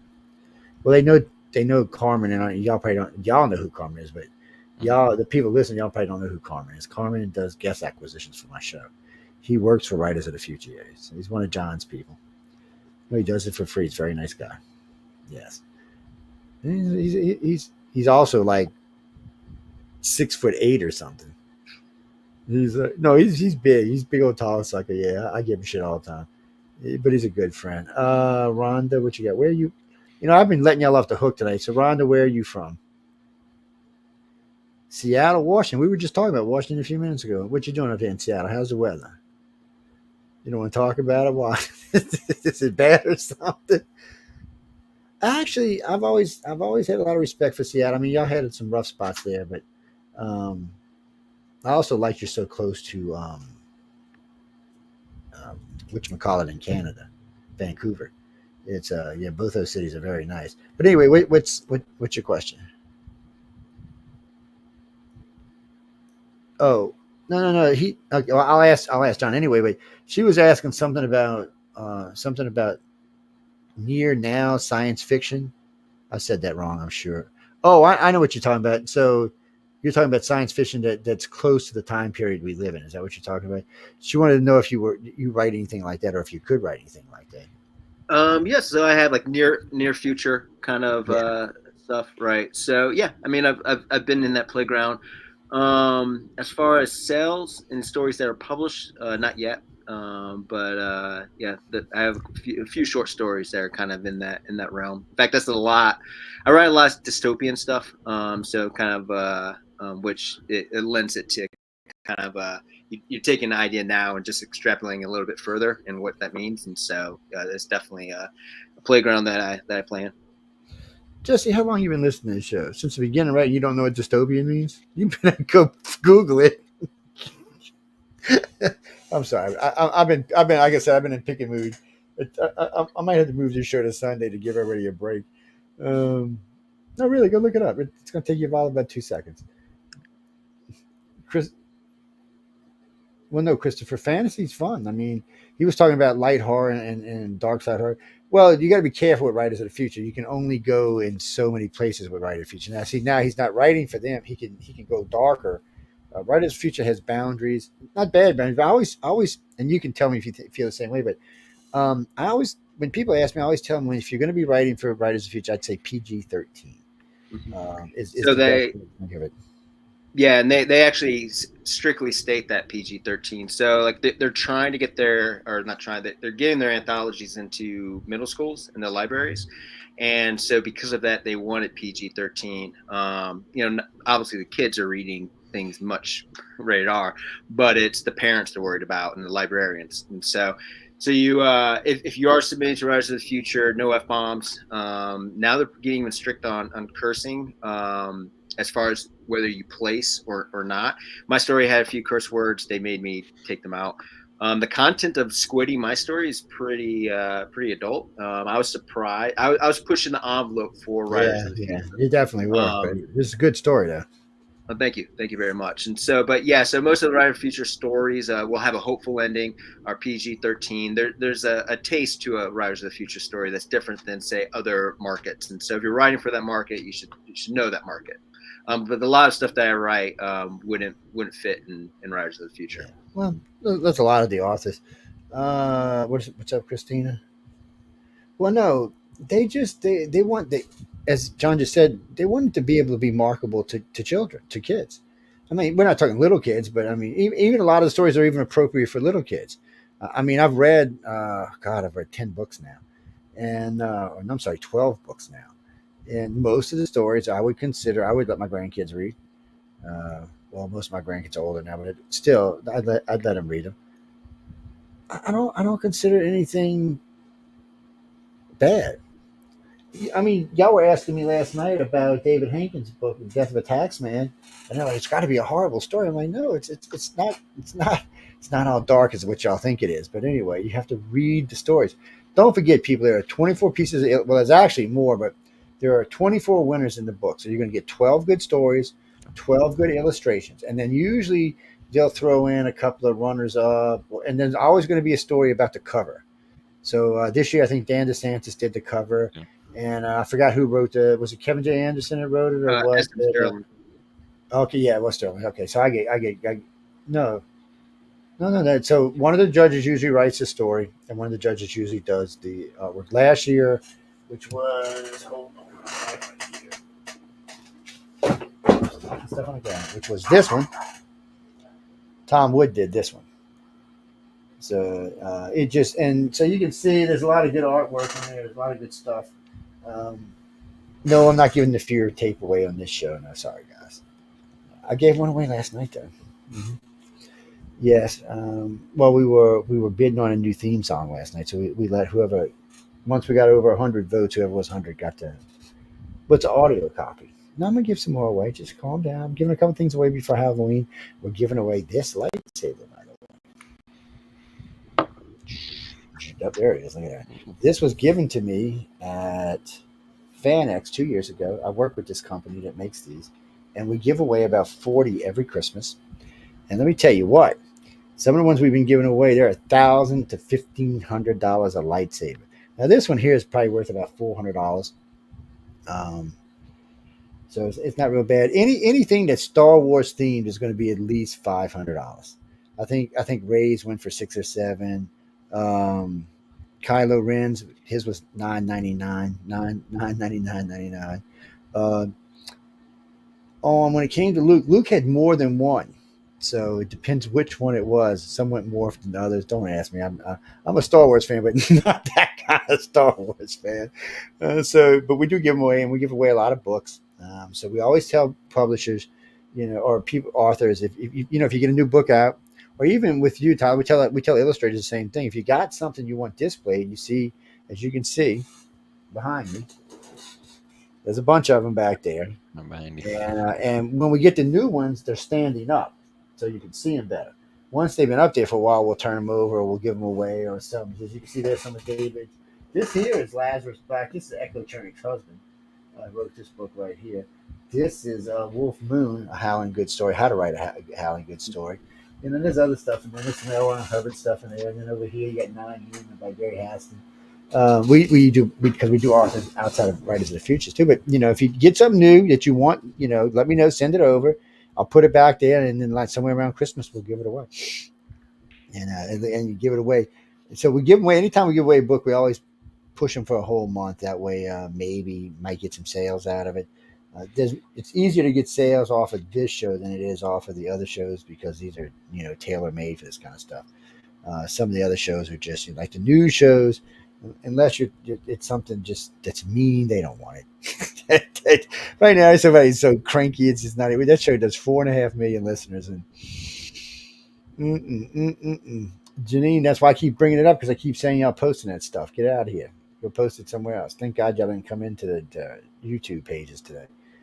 Christopher, I see you're on Rumble. Hi over there in Rumble. How y'all doing? Who else we got out there? Yeah, we're over LinkedIn. Hi, everybody in LinkedIn. Hi, everybody in YouTube. Hi, everybody on Facebook. Hello, Instagram. Yeah, how y'all doing? Yes. Everybody in Roku. How you doing in Roku? Look, we good looking crowd today to be on television, man. I got to tell you, these people on Roku are crazy because Roku allows you to zoom in. So they'll zoom in. When they see somebody's room, they'll tell you everything on there. They were telling me the titles on these. I got a whole stack of philosopher's books back there and philosophy books, and they'll tell you the titles on them, which one a philosopher was in. It's just, I'm like, people, stop it and see Bob the alien here. There's something in each eye of Bob the alien, and when we give stuff away, when we're giving prizes away, we'll put something in there, and if they can see it, we'll give it to them. And I usually move the chair or move their skull, but like right now there is this. You can barely see it. You can barely see it. I got it like a foot away from the camera. These people be writing into what's that BB doing up there? It just tells you how bad it's 4K. So Roku's 4K. So it's high def. It's 1080p and 4K. So they get to see us really good. Yeah, people even tell me I got gray right here in my beard. I'm like, yeah, I knew that. Thank you. I don't need to know any more, people. What you got? We got a couple minutes. You got any more questions? Throw them out there. No, none of that's appropriate. Yeah, are you asking me if either one of these guys would work for Disney? Well, would y'all work for Disney? Yep. Yeah, see, well, one of the judges worked for Disney. Yes, we were talking about him earlier in the show. Yes, he's one of the judges worked for Disney. Some of these judges have got some pretty big names, man. Yep. Yes. Well, Tim Powell, what was the name of his story that they based the Caribbean off of? I always forget the name of the story. A Stranger Tide. That was it. Yeah, Right. that was it. Stranger Tide.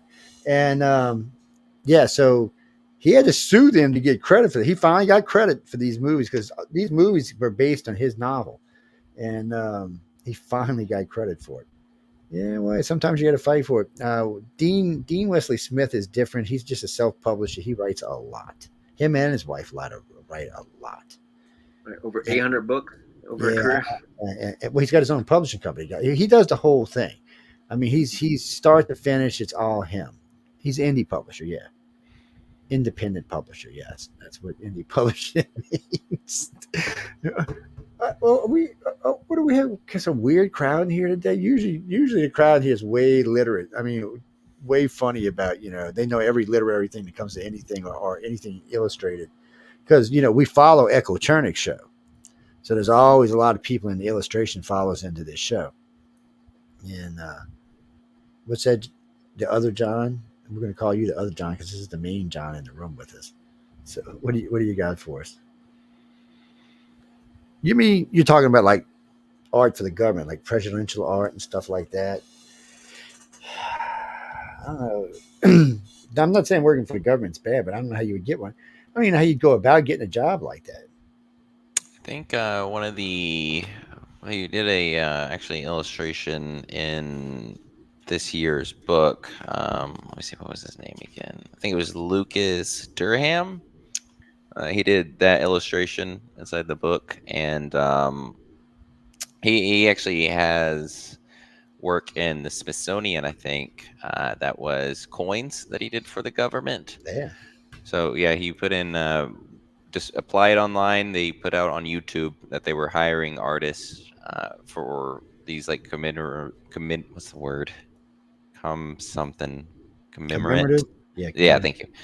Coins, and they had those and put them like in the Smithsonian and stuff. So he just did illustrations, and then people make coins. Wait, it's funny because just before Kamala got the nomination, the White House had put out a thing for speechwriters. John, something you'd be interested in? I'm just asking. I mean, I don't want to put you in a spot because I might pick a side. I'm sorry. I apologize. You're not. No, I've done speech writing before. It's not.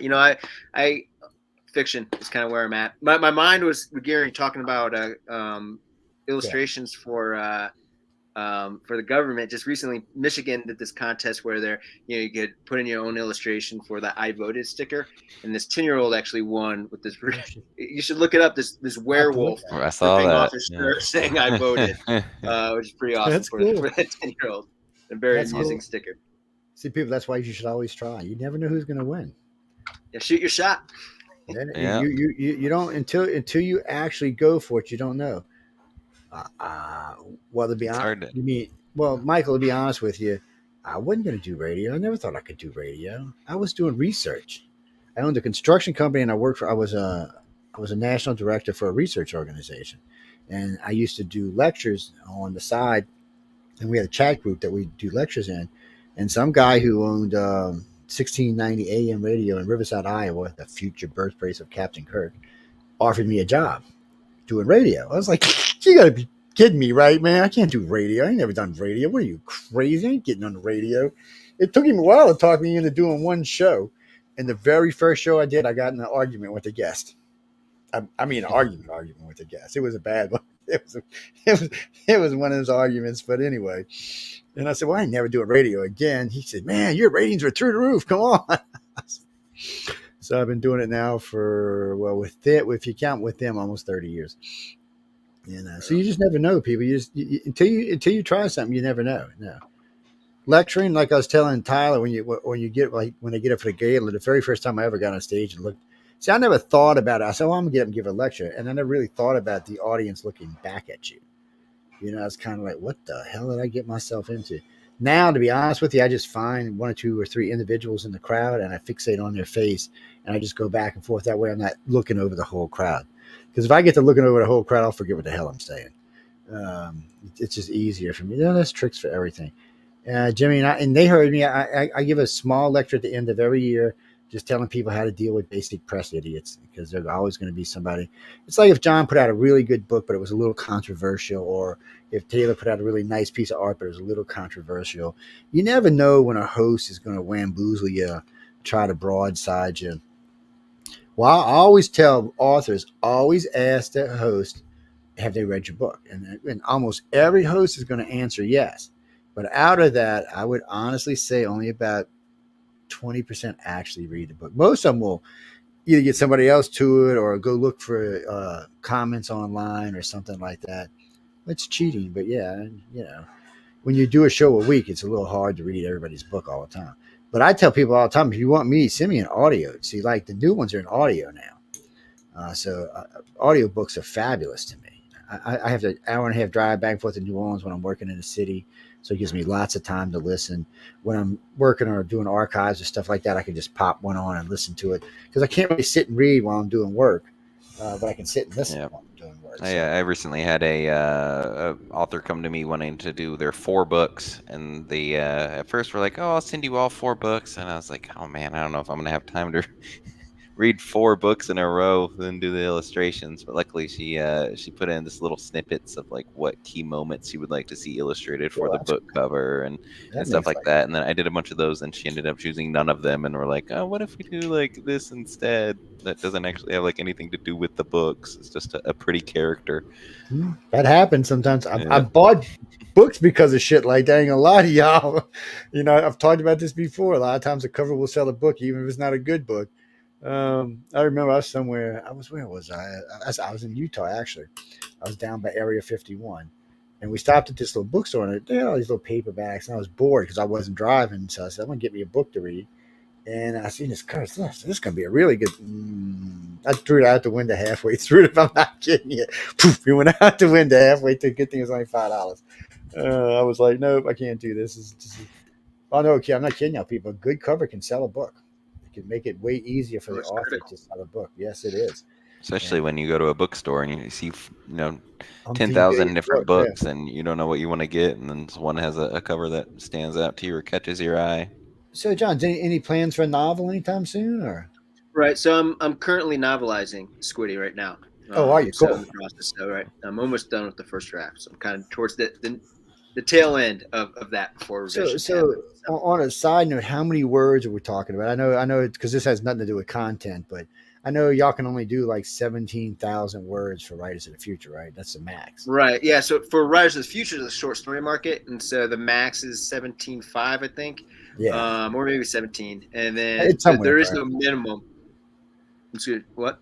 No, I said no. I just said it was somewhere around there. I was just agreeing. Oh yeah, somewhere around there. And generally though, if you're writing longer, those rarely win. Now there's been like Mars Shadow by Darcy Stone. I think it's one of the best short stories in Writers of the Future. That was around 17,000. So she won the whole Golden Pen Award with it. So, but typically for Writers of the Future, 5,000, 6,000, 7,000 is kind of the sweet spot to tell the story.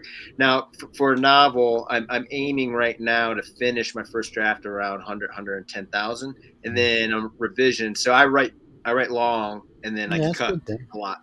And so I hope to be around 85,000, give or take, 5,000. So. What do you mean, Jesse? No. Writing long is a good thing. No, you're getting confused. So some of the greatest classics around were over 100,000 words easy. Some of L. Ron Hubbard's biggest, like Mission Earth and Battlefield Earth, they were 100, 150,000 words. Those are easy sellers. There's other shows and other books that are over 100,000. No, I mean, it sounds like a lot, but when you're reading, it's not. You don't got to spend 5 days reading. And I would say a lot of new writers write a lot too. It's bloated too, and so like what's great about the short story craft, you really learn to make each sentence and every pull double, triple duty to tell you. Still with the short story, you have to tell a complete story. You used to have less real estate to do it, which is challenging, which will then make you a better novelist too. So you kind of fine tune that skill. But I would imagine if you wanted to be a good author, I mean, a money-making author, you needed to do both, at least in the beginning. short stories and then get a novel. Now, once you get a couple novels under your belt, that's a whole different thing. You know, once you get one of the big publishing houses to pick you up, you don't have to really write short stories anymore, but because they're going to be paying you to write novels. But you know, Right. So most I of the mean, it's writers don't hard. really start out that way, writing Yeah, short stories. the money is definitely in the novels if you're doing it for the money. You know, short stories, you can build an audience that way. You could definitely for the past 5 years I've only focused on the short form, specifically as a development. Just because you can hop in a story, you can hop out. You know, you're not invested for so long on one project, and so you can just. I mean, the key is just turning out as many complete stories as you can, just to Yeah. get better. So there's different strategies, to get Well, yeah, I've published. seen authors go with GoFundMe, and what's the one they like? The Writers of Future Kickstarter. authors. Yeah, Kickstarter. They like. Well, what's it? They made $40 million on a Kickstarter. $42 million. Yeah, that's Bryan Sanderson. Yeah, Brandon said, people, no, it wouldn't even finish. People, it was little pieces of the damn story. $42 million. I was like, Brandon, that's the first year I met Brandon. I was like, really? I said, I'm gonna have to look at you differently now. $42 million in the bank. He's a nice guy. Yeah. And he's a nice guy. He's a very approachable guy. Well, we always tell people, if you're gonna talk to people, talk to them. Be serious with them because they're there to help you. And sometimes they want to bullshit, but most of the time they're there for the winners. They want to help them. They truly, really want to help them. Mm-hmm. No, they talk to me just because I'm a pain in the ass. Yeah. When I was there, I got several portfolio reviews by people in the industry and some of my heroes. I know Dan DeSantos offered portfolio reviews. He wasn't there the year I went, but he had a workshop that over what do they call it? Zoom, I think.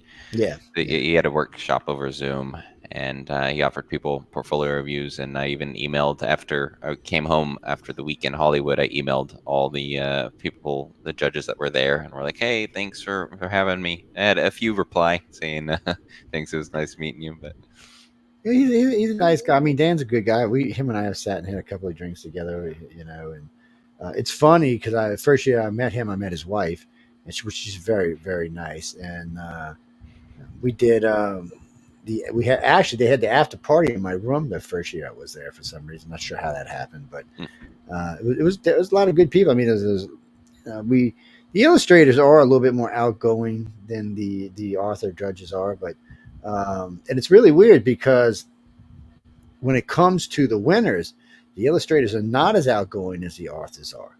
At least I find a lot of the authors. And this is how you know. If you ever go look at the interviews, you'll notice most of the illustrators' interviews are 15 to 30 minutes. None of the author interviews are under an hour. Most of them are an hour and a half or more. It's kind of funny actually, but it's good. I mean, it's good and it's all for y'all to use. We tell people all the time. If you did an interview with us, use it. Send it out on your resume. We want people to know about you. I'm wanting all of y'all to be famous so I can say, I know that guy. I know that guy. I know that girl. Oh, man, I'm standing at the red carpet. Come on, let me in. I know these people.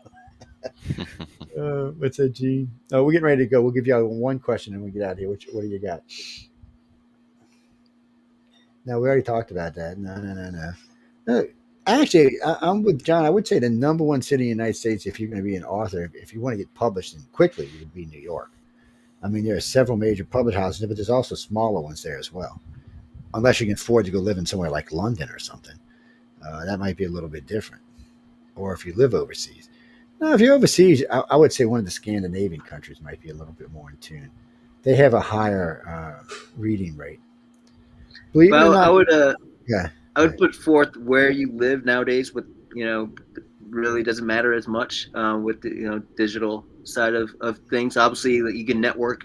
That's helpful if you're in the city itself, and then also just who you surround yourself with as far as peers can be inspiring and helpful. But now, I mean, like you could, though the big publishing houses are in New York, you're sending your stuff to them and so forth, and so you can live where you want. What do you mean, Stephanie? Well, New York can be inspiring. I mean, it's not as, we're not going to get into all that, but it's not as inspiring as it used to be because the world's changed and the country's changed and things have changed, but it's still an inspiring city to walk around and look at and maybe get ideas from. Yes. Yeah, it's fine for that. Most of the country these days is there's a lot of good cities just to hang out and look around. most I find I've been to 40 states and 36 countries, and I find most of the states have something. In 44 states, I'm sorry. Um, I find most big cities in most states have something to offer. Something that, well, some of them are dangerous, but even Detroit has something to offer. It just it's from your point of view. So when you're walking around a city, well, I'm from New Orleans. New Orleans is an old city. It's got all kind of weird stuff going on. Plus, there are little mini bookstores all over the French Quarter that have books in there that are 200 and 300 and 400 years old. It's a different kind of city. It's more like a European city than it is a United States city. But it's still, it's just like any other city. It's got its ups, it's got its downs, it's got everything else. What was that, Christopher? No, we're getting ready to go. No, we gotta go, people. What was that? All right, Jack. One more. Just one more. Oh, you're just making a statement that you think Austin would be good for authors and illustrators. You're probably right. Austin's an interesting city. That's all I That's can where tell I you. was previously, and I moved because it's too damn expensive. It is very expensive there. It's also a college town as well. Uh, they got a lot of good food in Austin. They got a lot of nice people A in lot of good Austin. food. They got a lot of new things in Austin. Austin is a new city. It's not like that's the other problem for the United States. We have old cities, that are falling behind in the modern era, and then we have new cities like Austin is a very new city. Live and learn. It's a great place to live. We have a great country, lots of stuff to see, lots of things to do. I mean, if you when I it's like one of the reasons I like driving is like when I go to FanX, I drive, which is takes when we spend nights, it takes about 3 days to get there, and it was just so much to see. It. Last time I went, I stopped at Devil's whatever you call it, where Close Encounters of the Third Kind was filmed. It was Oh, kind of cool going up there. No, we took a helicopter ride to the top of it. It was cool as hell. And I stopped at I went to Moab, which was really cool. Moab, Utah Moab is different, but they got a dark sky park there. And then we got on just as we got on interstate to go to Salt Lake City. There was some big UFO place, alien place, so we stopped in there. A guy asked me for my autograph. I was like, I forgot. I've been on Ancient Aliens a couple of times. Sorry if I had forgotten. And I don't know. It's a great country to drive across. Flying over, I mean, I fly all the time, but if you can drive, if you've got the time to drive across this country, you're going to meet a lot of interesting people. We stopped at the Continental Divide. I had the best chili cheeseburger I've ever had in my entire life at some little side restaurant. I can't remember the name of it. It was freaking fabulous. I've told my wife at this time, I need to go back there, man. I'm probably going to go get it. Won't be the same, but no, let's just get out there. So we're going to go. Before we go to guys, Tyler first. Any important things? Anything you want to say before we get out of here? no, just you can find me on social medias anywhere. Tyler Vail Art. That's all it is. One word. Find me on Instagram. I think I'm on X, though I haven't used that since Elon bought it. And Elon's a sexy bastard, baby. really, I'm gonna tell you, I think he's we got to stop. We got to just- stop for a minute. No, we Don't gotta get me stop. started. I So think he's a worm of we a got to man. stop. So in the beginning, I was like, oh, Elon's so great. So then I started thinking, you ever see the movie, one of James Bond's Moonraker, right? And that scientist guy that invents all that shit, and then he goes up in space. I said, look, Elon's going to go to Mars and just wipe the rest of us out, man. He's something else. But I go back and forth with him all the damn time. One day I love him, one day I hate him. It just depends what day you catch me. It really does. Before we go, though, Janine asked me about Kickstarter. If one of y'all would tell her about Kickstarter. And Kickstarter is just I know all I know about Kickstarter is whatever you put down for the money you have to make or you don't get it. That's all I know about it. Right. So it's a way that many creatives, writers, and illustrators have funding their projects. So on the writing side, is people have a book, and then you generally use Kickstarter. You already need an audience, but then you say what you want to write, and then people and you have different pledges, and so people, and then with those pledges, the more expensive they get, you give rewards, and they get more sweet rewards as the higher a person pledges. But anyway, if you're a pledger, then you only get charged if the project is funded completely and if it's not funded completely, then you're not charged. But so it's a crowdsourcing way to get a creative project out in the world. Yes, well, see, we need things to help everybody out. No, Jack. The reason we bring it up sometimes is really good for authors and illustrators, not so much for gamers, and it's weird the way it works. But check it out. I mean, if it's a way for you to fund, but there's also GoFundMe and all kind of other stuff these days. Yeah. So if it's not right for you, there's something else. But John, any parting words before we get out of here, babe?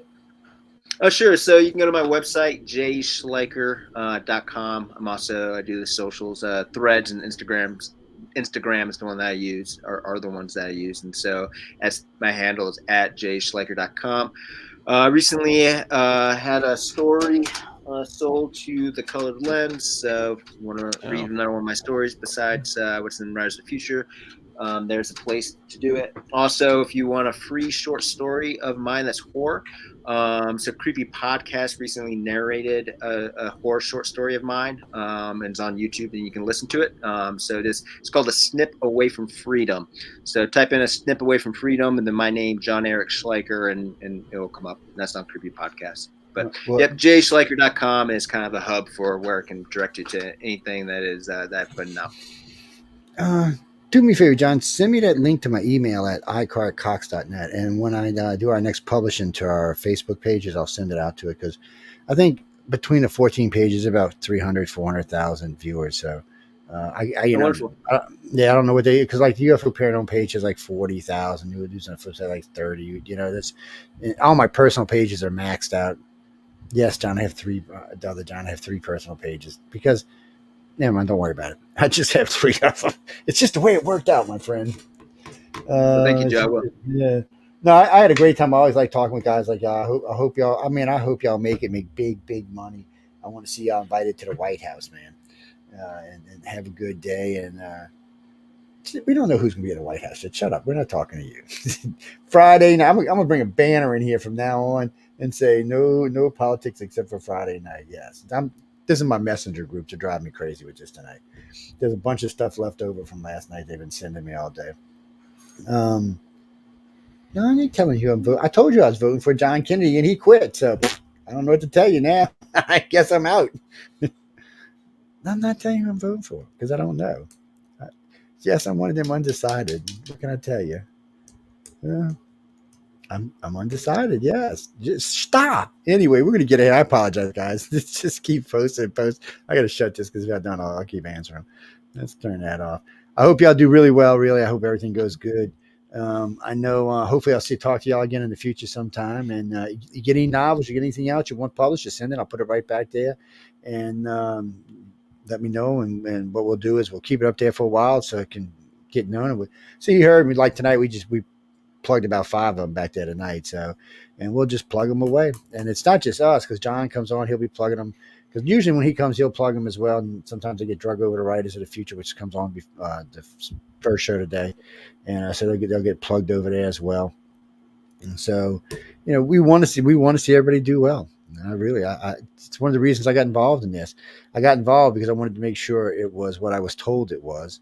I wanted to make sure there was no, somebody told me blind judging. I went, sure, there's no such thing as blind judging. I mean, they flew me up to New York, not Writers of the Future, but another company, paid big money to have me up there for a contest that was an absolute and utter joke. I'm not going to mention any names, but it was an utter joke. I was like, well, I'm going to be back. Sorry, guys. And then, when John called me and was telling me all this stuff about Writers of the Future, I'm like, blind judge. There ain't no blind judging going on.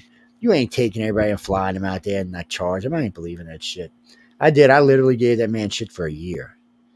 And him and I are good friends now, but I did. I gave him trouble because I didn't believe him. I was tainted. I'd been to too many of these, like the one in New York. Well, they flew you up there and all, and they put you in a hotel, but then if you won, you had to pay $500 to get your stuff. And anyway, it ended up costing each winner around $750, except for the grand prize winner, because they got 5 G's. But it was pretty much a way for them to make money is what it was. They were taking in far more than they were putting out.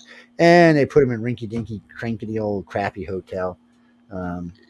They didn't put me in one, but they put them in one, which was a big disappointment. I was surprised when they put me up at the Roosevelt with everybody, put everybody up there and put everybody at the Lowe's. I was surprised.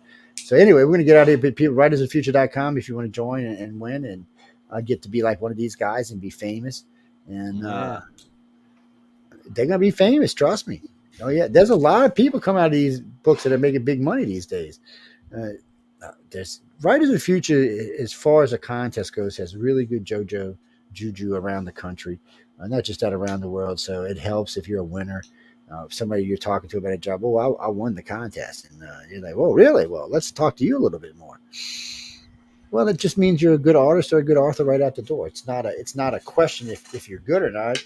It's a question of how good you're going to be for them, I guess, is more the thing. But I wish both of y'all the best of luck. I hope to see both of y'all famous. I want to see y'all in Lights Up, and there's no such thing as newspaper anymore. Get out of here with that. I was going to say newspaper myself, but hopefully I'll see y'all all over the place. On that note, we're going to get out of here. I want to thank you again, John. I want to thank you again, Tyler. Thank everybody listening on the Author's Quill on United Public Radio. I hope everybody enjoyed the show. Whatever time zone you happen to be in around the world, I know we cross all the time zones, so I hope y'all are enjoying it, whatever time of the morning it is. On that note, good night, and stay tuned for the Gray Zone.